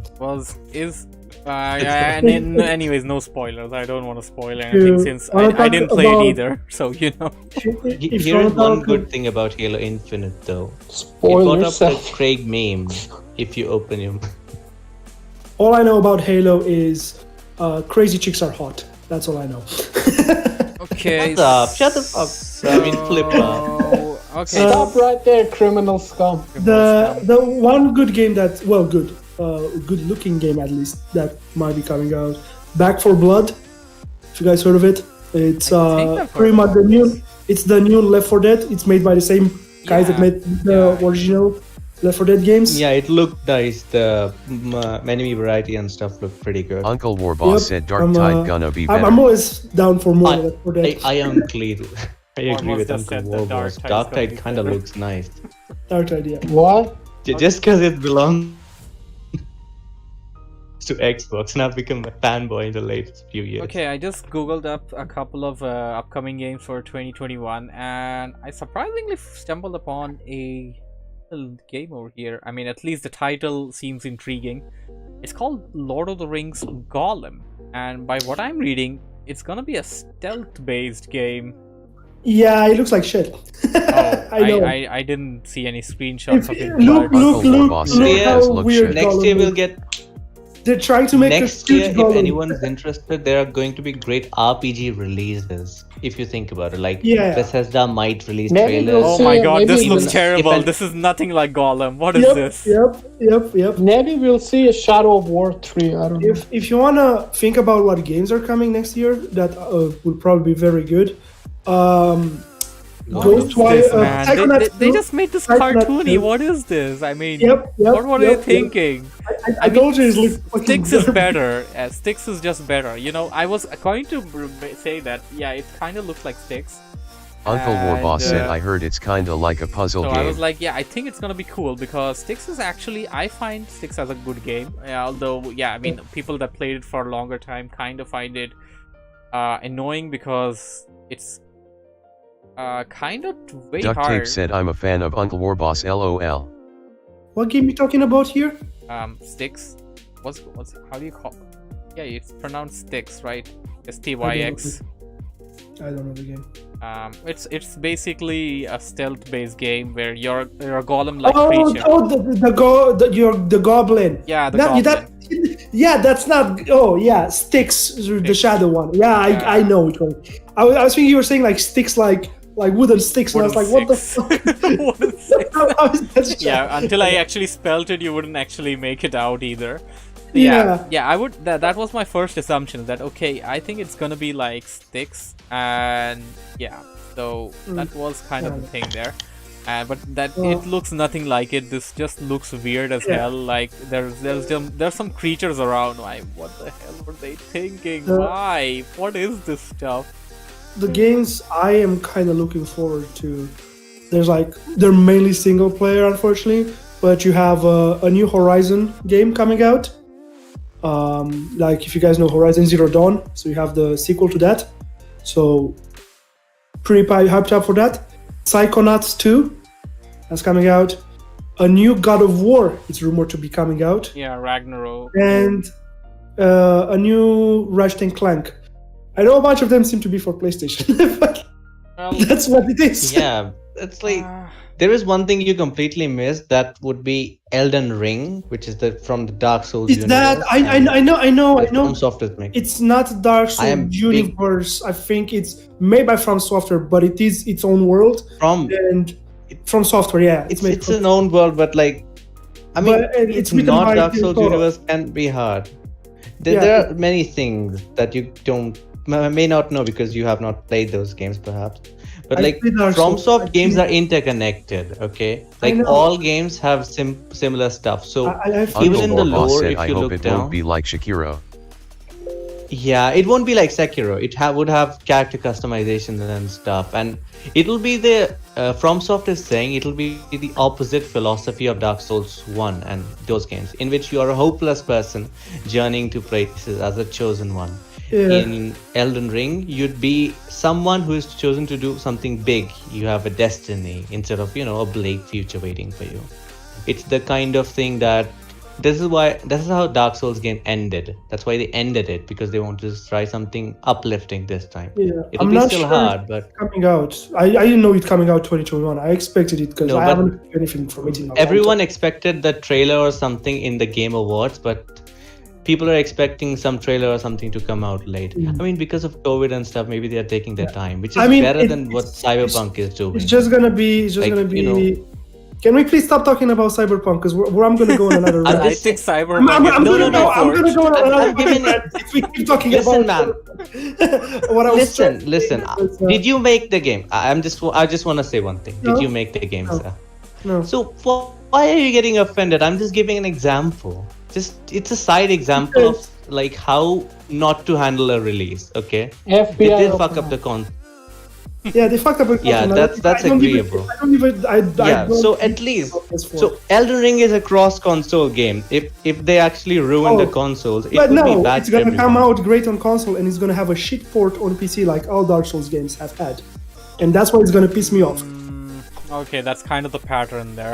I mean, could say that's kind of the pattern that a lot of that's the pattern, but I don't mind. I think I'll be okay with the one thing I'm concerned, to be fair, about it. It's more like just how the combat will be, because I wasn't the biggest fan of Demon Souls and Dark Souls 1 combat because it was just like how slow it was. I really liked Sekiro and I really liked Dark Souls 3. Like Dark Souls 3 just felt like such a streamlined compared to. I would say, according to the YouTubers and people who are in contact with the combat would be similar to Sekiro, but the customization and world would be similar to Dark Souls 1 to 3.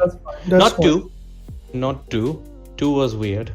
I don't have was any. Majula Mist. I don't have any problem with it. It was quite fun.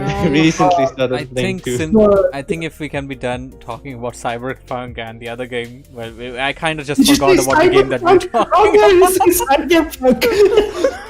Do you want to get me started again? So yeah, the next game that caught my sight over here in the upcoming game Anti-Nazi Simulator. it's called Hogwarts Legacy. Oh yeah, there's the Hogwarts game. There's a new Hogwarts. It's a prequel to everything that happened in Hogwarts before the Harry Potter movies. I think it's gonna be cool. I think you get to play as you get sorted and something like that, or is it like a storyline? I don't know, man. I'm a big fan of guys in big armor with big swords and big shields, rather than a kid with a. Okay, you don't like wands. You don't like Wingardium Leviosa. It depends. No, I'm gonna intervene here. I think it depends. If the Harry Potter game expands and creates a really unique, engaging, and fun spellcrafting experience that's action-packed, then I think I'm gonna like that. I will say, Only in that case, I agree with. But Scott. if it has the feeling of the first two movies, first two games. If you had that feeling of, because those two movies, to me they were childish magic, right? Even now when I watch them, I just feel like a bit warm. It's like magic and like through the eyes of a child, and it's really nice, and it's quite, oh my god, all these spells and shit like that. And then from the third one, it's just like dark shit and more dark shit. Yeah, it just gets dark as the movies progress on. Yeah, It gets more and more hopeless. I wonder if they have to. I wonder if they would bother to expand the even like maybe bend the lore a little bit just to make the spellcrafting system a bit more fun and cool. Because imagine if you could reach some sort of level in the campaign that you can create your own sort of spells from existing ones and combine them. That would be cool. The best Harry Potter game that I played, well, basically I would say that was probably the only Harry Potter game that I played would be Harry Potter 1 and the Sorcerer's Stone on PS1. Yeah, that's the one I was talking about. Pretty good. It's such a good game. Like it looks so terrible, but it's just amazing. Hagrid looks like a mountain. It's a fucking great game. Yeah. Hagrid looks like a mountain. Great games, graphics don't matter for real though. Like even old games. Yeah. Graphics just become irrelevant. It does have some good elements in there. So yeah, I'm just gonna put up a photo of Hagrid since I mentioned that. This was Harry Potter 1 Hagrid, and yeah, he looks amazing. Oh my god! Even this till date. I played Harry Potter 2, The Chamber of Secrets. It used to be my favorite game. It was actually it was a direct sequel there to that, and in the sequel, Harry starts speaking a lot. In the first one, he hardly said anything, and in the sequel, he just starts excitedly shouting a lot as well. Ron! Yeah, I mean, you got some really memorable stuff in that. You got like the way he used to shout. Influenced by the. Like it's a lot of stuff there to talk about. Yeah, you like go to Hagrid and he's like, Harry, can you fetch me some stuff? And then you have to like go through an entire obstacle course that kills you. You're like, you make students. You're just buying some potions, right? Yeah, you make your students go through this. Every class had an obstacle course. And stuff. Every single class had an obstacle course. Like every single class, it's Charms class now. Yeah, no problem. Just gotta cross this obstacle course to get there on time. And if I don't get there on time, you got minus points for Gryffindor. And the funny thing is, like, if you imagine a real life counterpart, 60 students started, only 15 reached, and 10 of them are dead. Yeah. That's exactly that would have happened. There's another game. I don't know if you guys is any of you familiar with the Warriors series, like Dynasty Warriors, Samurai Warriors, One Piece Pirate Warriors, stuff like that. Samurai Warriors, I played slightly. I think it was free on Epic or something, so I tried it a bit. Was it like? I don't think it was. Well, it might be the new one. Yeah, the fourth one, maybe. I really like those games. There's a new game coming out in that genre, Persona 5 Strikers, which is Samurai Warriors, Dynasty Warriors gameplay with Persona 5 stuff, and it is coming out on PC as well on Steam. So that's pretty hype in my opinion. And it has multiplayer. Like you can play with other players. Nice. I almost forgot about 2021 games. We forgot about one game which none of us play probably, but it should be known. Hitman 3 is coming. Yeah, I've played the second one. I'm waiting for this one. If it's as good Pretty good game. if it's as good as Absolution, Just like, go under the radar. Oh yeah, no. Like what I used to do was me and my friend we would play it on the couch. We would have a few drinks, and we had the rule: if you see someone smoking, you must kill them because smoking kills. Pretty sure I have one of them. I'm pretty sure one of them launched as free on Epic, and basically you could get it for that one day for free on Epic, and I probably have one of them. Give that a go as well. Heard that it was pretty good. You have, if you're looking to strategy, there's another game. There's another game if you like strategy, Humankind, which is coming from the guys that made Endless Legends and Endless Space. Oh, Return to Monkey. The Craig game. What? Humankind. Okay. It's not that. It's a strategy game. It's kind of like where it's a civilization game, but with endless twist. So you start and you have different techs, and you kind of combine ancient civilizations as you develop your civilization, and then medieval stuff, and you take from different civilizations what you want. So it looks really good in my opinion. I would like to see you try and stream Alien Isolation sometime. You'd be screaming and fighting the alien. I think I already That would be the best thing. It did launch as free on Epic, right? Yeah, you probably have it if Yeah. you claimed it. Yeah, I probably do. It'd be pretty funny if someone tried it on stream Could be fun. and everyone gets to make fun of them. I'm totally trying to ruin you. But yeah, that's my plan. Other than that, I can tell you 2 more games that I'm seeing. No, 3 more games that I'm seeing that I'm hyped about a bit. I don't know if how much you guys like fighting games. I am complete garbage at them, but I still love this series. The new Guilty Gear is coming out, Guilty Gear Strive. So I'm looking forward to that. A new Nier game is coming out. If you guys near my birthday, yes. Nier Replicant. If you guys play Nier Yes. Automata, so I'm looking forward to that. And technically, Final Fantasy 16 is coming out in 2021. Yeah, 16. That's why I said technically. I don't know if Also, one more game that I think Stormy mentioned during the beginning of this podcast is Hollow Knight he played, right? Yeah. So the sequel to Hollow Knight, the much anticipated game, its trailer will be releasing on the 31st of this year, and the game will be out next year. I am looking forward to that. That sounds really good. I really like the first one. Oh, apparently People have been dying for it.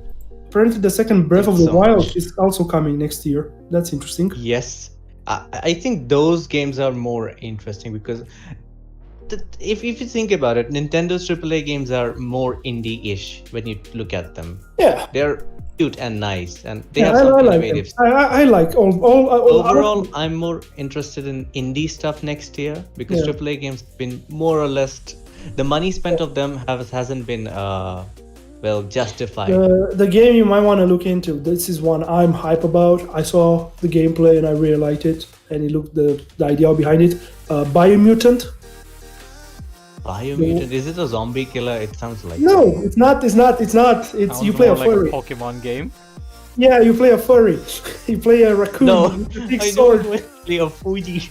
By the way, speaking of Pokemon, is there no Pokemon games coming out as of late? I don't think Nintendo announced anything this year. They released a big DLC in October, and they're planning to announce a new one soon. Hashtag Yeah. Blizzard might rumors- make a World of Warcraft Pokemon game. Yeah, I don't care about that. We They all kind of forget that Blizzard is part of Activision, and they Yeah. release a Call of Duty game as well. They might as well Every- not exist, in my opinion. Just Well, yeah. one last game that I would like to push in over here would be Gotham Knights. Yeah, I saw it. I please, don't like how it looks. Good I don't lord. like how No, it looks. I think it's nice.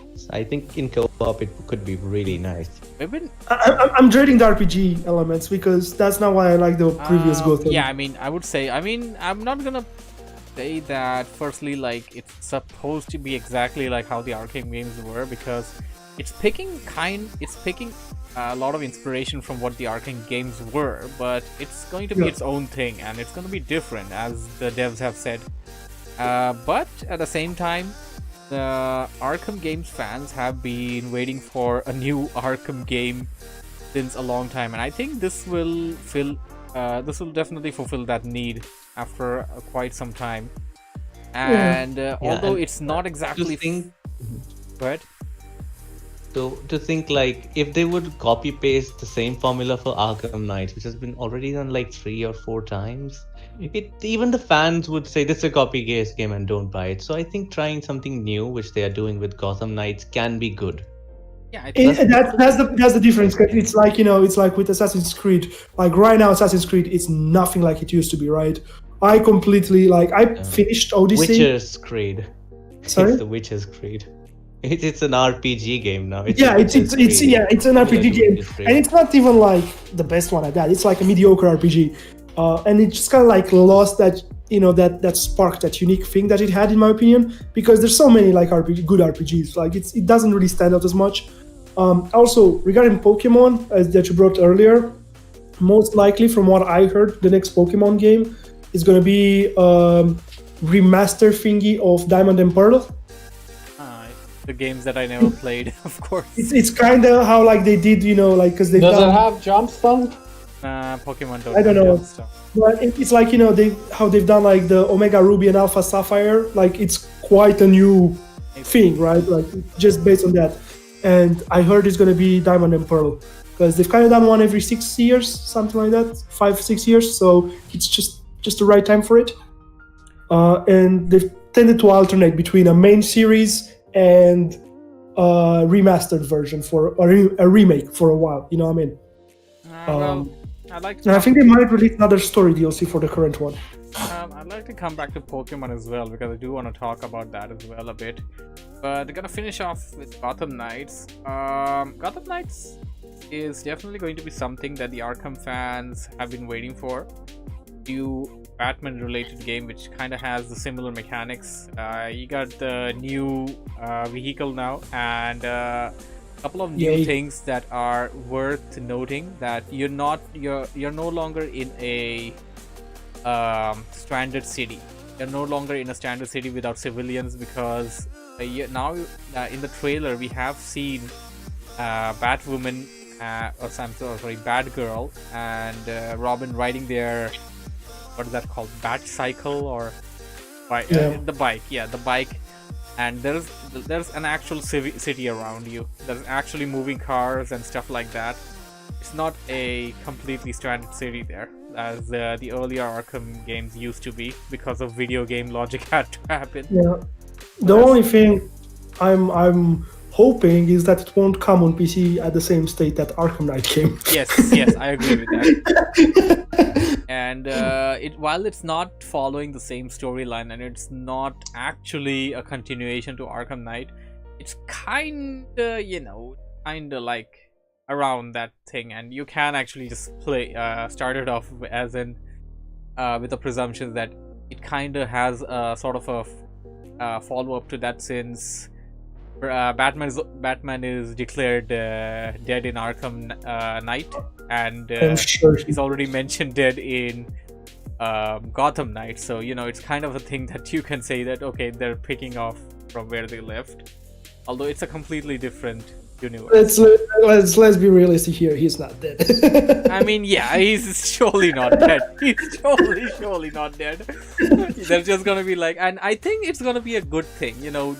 I think this time it's not gonna be like the bad reveal of spoiler alert. The Arkham Knight being the Red Hood being Jason Todd, which fans saw like from afar. I think this is gonna be like the good thing that they kind of hide, but later on you get to play as Batman and people will be like, yeah, that's great. I mean, what I envisioned that it would happen is that you find out mid-game and you save him at the end of the game, and then in post-game you can play at him and do a bunch of like... And maybe you can play with him as the final mission or something like that. And, that's great. It would have the feeling that the Dawn of War 2 campaign had, the Dawn of War 2 classic campaign had, where at the very end of the last mission, what's the name of the main character there? Angelus Gabriel, right? Yeah. Gabriel Angelus. Yeah, Gabriel Angelus comes down from the sky, and then you get to play as him, the main protagonist from the first game. Yeah, I think it's gonna be a feeling like that, and it's gonna be good. So that's gonna be Gotham Knights, and you got 4 characters. You got co-op, so we're surely gonna be having a Batman week in 2021 eventually when that game launches. Yeah, and we'll be playing the best Batman game of all, Lego Batman 3. Oh, we can do that so as well. Other Batman games are surely gonna be on the list. All right, well, I'm gonna head unless I'm a bit tired. Okay. Have a good one, guys. Sure And thing, man. Cyberpunk is a great game. Bye. If you say so. Well, duct tape, just you and me. That guy. I hate. You hate him. I know. You know what? I'm gonna get this GOG version of Cyberpunk and say I'm playing it offline. You played on the. I got refunds. I really think here's one last thing before we go that we need to talk about. Overall, I would say this year was great for community building and breaking as well. Online, like we all thought about so many things that happened, but even if you look at a game and a games community, Cyberpunk's game community, everyone was supporting them, saying release the game. I wouldn't point any fingers at anyone because there are so many people, but this mindset of fans forcing devs to release it, and the pressure and everything, even death threats were being sent to devs. Like even for Halo Infinite, when they delayed it, people were really mad. Like this keeps happening, and just not being patient in a time of COVID and stuff, and people arguing, management not being good, it just results in bad games in general. So consumer, we should just be patient instead of rushing things and doing that way. I would agree with that. Like, I mean, it's just better if you get a delayed game instead of a terrible one. And Epic just put up Night in the Woods as a free game for today. Christmas thing that's going on. Yes. This game. I would highly suggest this game is something that kids should play, I think. And like I would probably just make my sister play this game. I'll just like, put it up, I almost. guess. It looks cute. The main character is a kitty, and she explores her hometown Sounds interesting. because she's a college. It's a good art style. I think 2019 or 2020 was overall a year of experiencing things that you didn't expect you would. Yeah, that kind of sums. Hopefully 2021 would be a better year. And I kind of missed the track here. The stream has been going on since 2 hours 22 minutes. Wow, that's a long stream. Probably the longest podcast that we had so far. I wanted to talk a bit about Pokemon before we end it, if you're still down for it, but we'll put that up for a new day. Tired. Yeah. So, should we end it? No. Let's talk about Pokemon then. Well, Because with Pokemon, my main concept would be that, well, kid, I watched it and played its games and stuff like that, but everything after Gen 3 was just kind of felt forced. Like, you really need 150 new Pokemon every new gen, and do you really want to keep on making new gens like that? I've liked their idea for the Alola region where they had different breeds for the same Pokemon. That was kind of a good idea, and I think that idea should have been recycled a bit more than having new Pokemon straight up, and just have some really terrible ideas for Pokemon as well, which they put up. And some of the memes out there were already out there that they just ran out of ideas, so they're just gonna make a Pokemon out of XYZ thing in the fridge or something. Yeah, that was kind of a terrible thing there. So Pokemon for me, I think Pokemon also has one more problem. Like you just mentioned Generation 3. And even in my opinion, Generation 3 was the peak, and afterwards nothing was too special. yeah, And here's the thing, the gameplay hasn't evolved after Gen 3.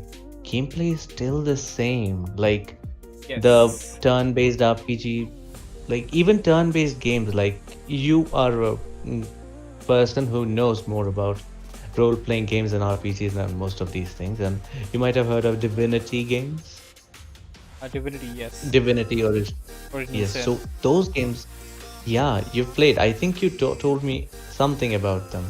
I haven't played it, Maybe. but it was like super popular when it originally launched, and it was popular for about 6 months. Of course, that was a time when something doesn't remain hot on the internet for too long. That was post Skyrim.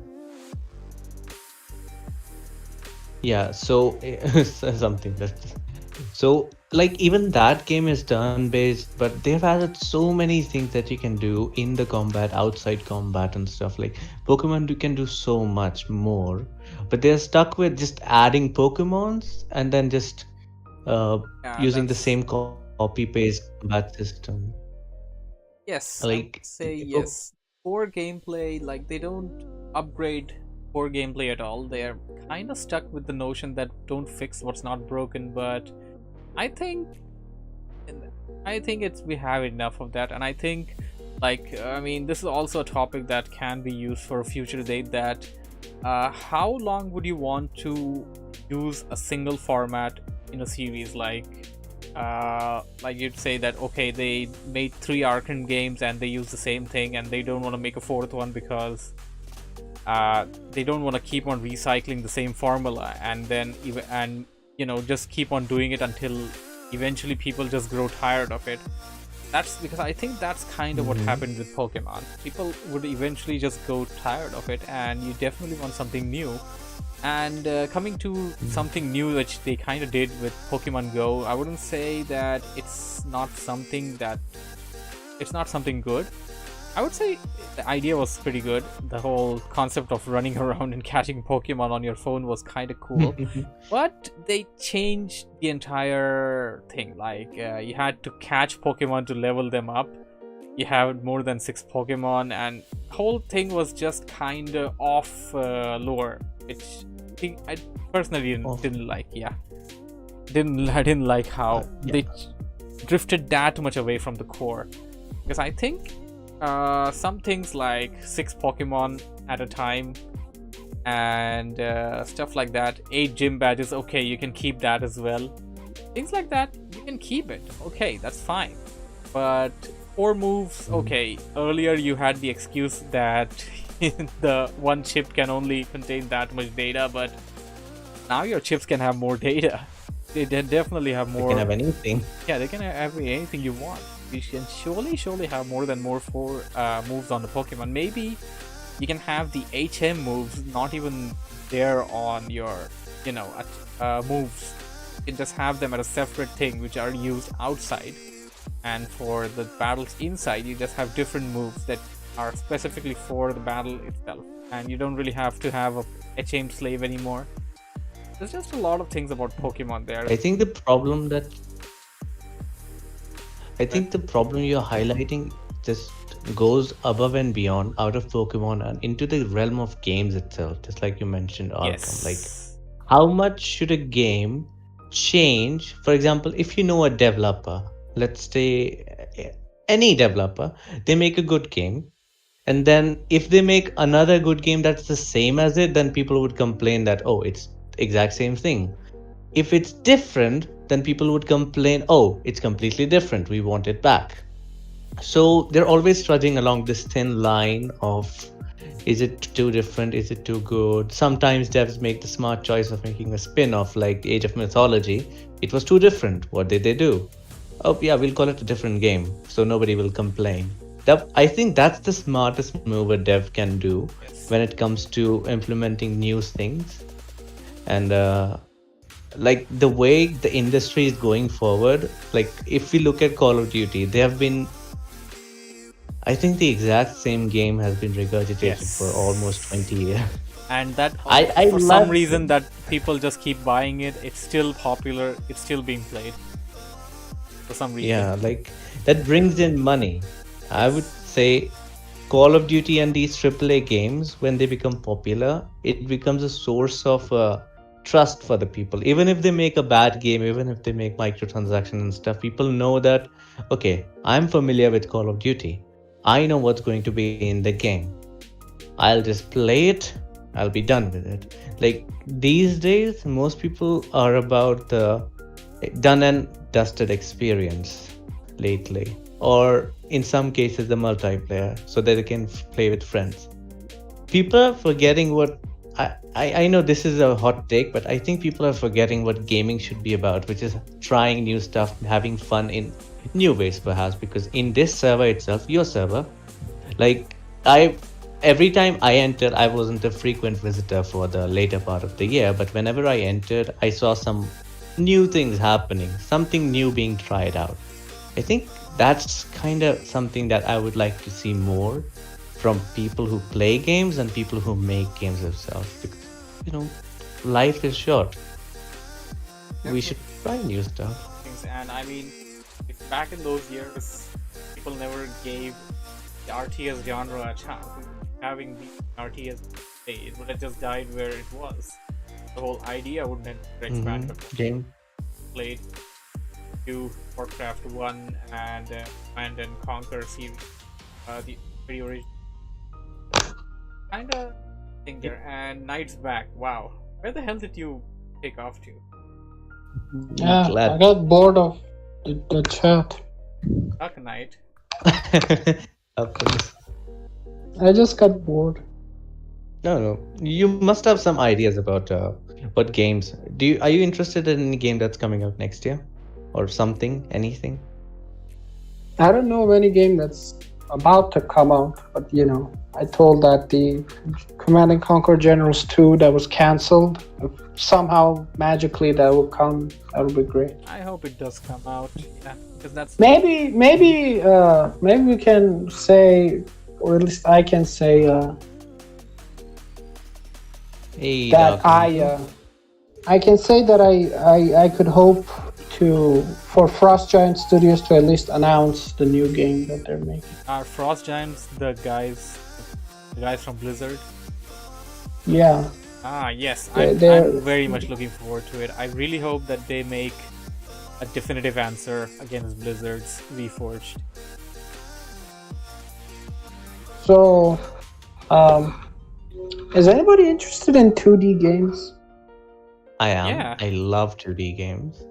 Yeah, because like I told this to Stormy, but you might not know that my standard for any like RTS game, at the very least, was that at least it has to have 2005-ish level graphics and at least be 3D. But with Definitive Edition, it's such a gorgeous looking 2D game that I kind of changed my mind about it.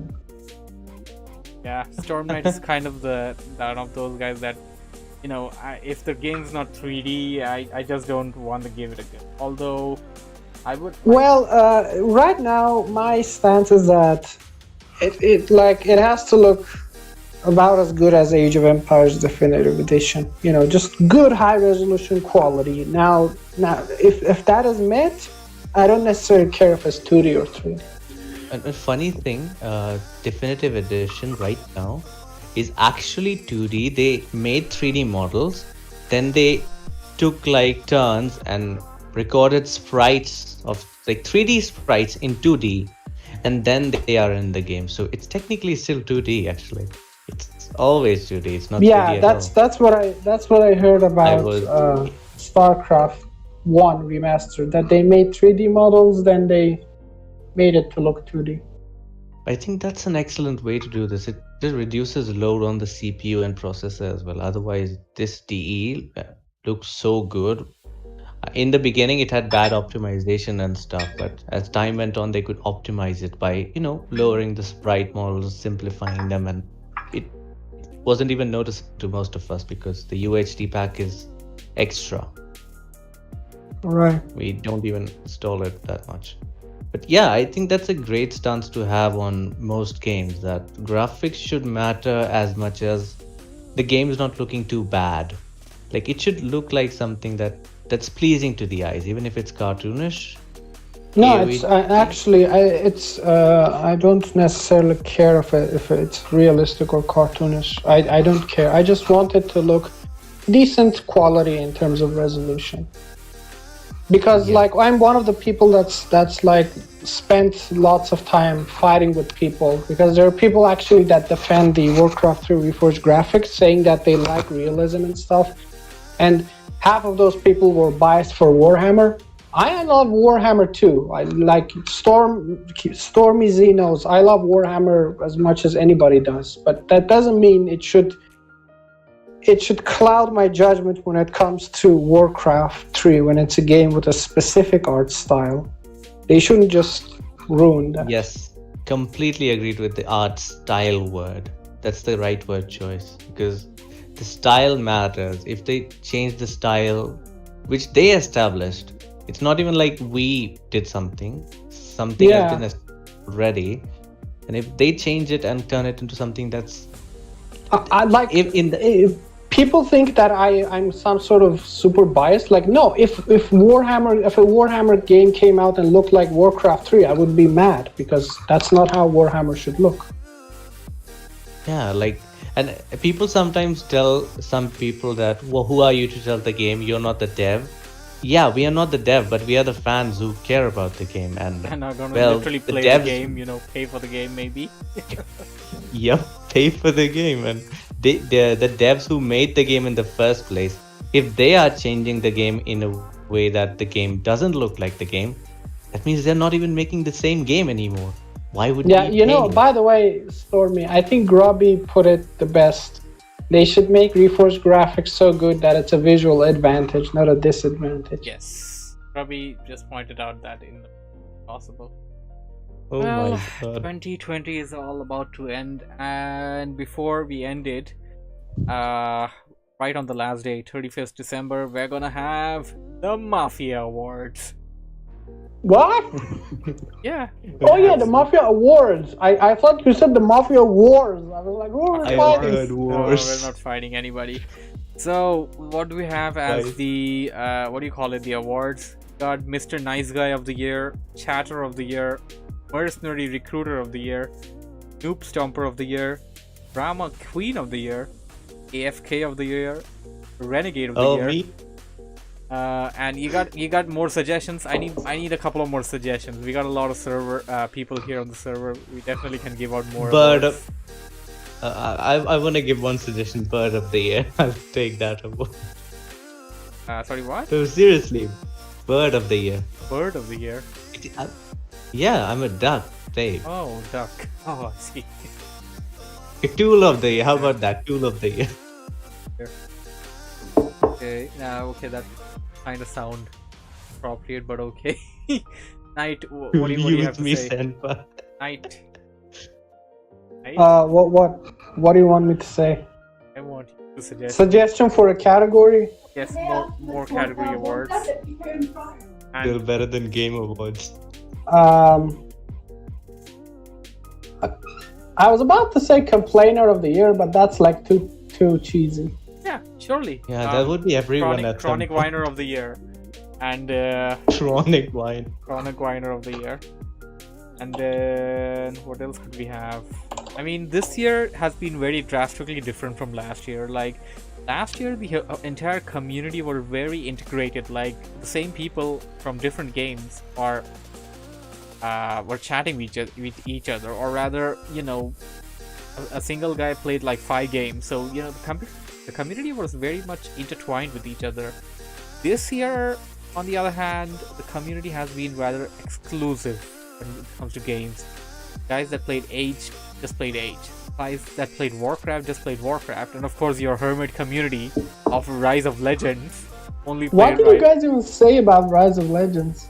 because it's literally here. It literally exists. That's why.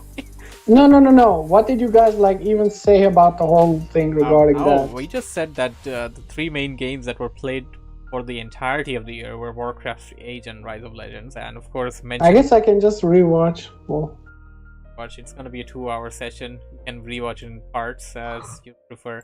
Yeah, I need a couple more suggestions for that, and I think you know, Hive Workshop, not the Discord server, the site has like a User of the Year reward. It's just generally the guy who used most of the site and contributed or whatever in all types. It's gonna be a difficult one this year because a couple of guys had been super active for a part of the year. A couple of guys they just vanished for the entirety of the year. And goodbye. yeah, the thing is that Where's my cave? I mean, apart from you, I don't even know anybody else that's already on the list that's going to make it on the list again. Like, oh, there we go, Caveman of the Year. I know who that's gonna be. Caveman of the Year. Wait, no. Hermit of the Year. Wait. Hermit of the Year. Oh god. I feel like I'm the most inactive active person at the same time. Active Oh my person of God. the year. I think I'll take the active person of the year award for myself. I'm the I most think I'll active be the person. most, Ah yes, insert Obama meme here. Yeah. Ah, Just yeah. insert the Obama. Obama. Stormy giving. I don't himself, even know what I was. Wait, you describe what I did. I I don't remember anything. I mean, you can surely be the AFK of the year. Because the AFK of the year needs to be kinda there, but kinda not there. I mean, there are probably 100 of people that are AFK, but giving them the award makes no sense. Of course, it needs to be given to somebody that's there, but not there at the same time, and you fit perfectly. Yeah, I only am summoned when you call me. I like instantly reply, yes sir.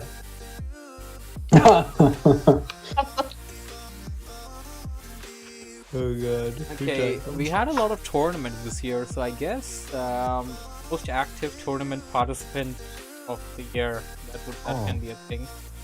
That's something that has to do with the tournament winners as well, the one that won most number of tournaments. Yeah, I think that would be it. If you guys have any suggestions, put it up to me, please. I would surely put everything into consideration. And I think that we're gonna end the Capital Z hour here. It's about to hit 3 hours, but we're gonna end it before. Nice. Wow, Nice. this podcast went into a long time, but yeah, it was fun. I generally enjoyed it, and I thank you guys Glad for I joining joined me in. for this. Thank you, Thank you Dr. for inviting Abe. me for the podcast. Welcome, and are always welcome. Same time every Sunday. Thanks, Knight the Caveman. Thank you, Dark Angel, who just joined in very, very recently. And the other guys that were in, Osking, Warboss, Theodore, and forgetting somebody. Hey, No Nails. Not me. There, hi, No Nails. Good to see you. Not you. So yeah, that would be all then. I shall see you for another edition of the podcast next week, Sunday. Then keep on gaming. See you.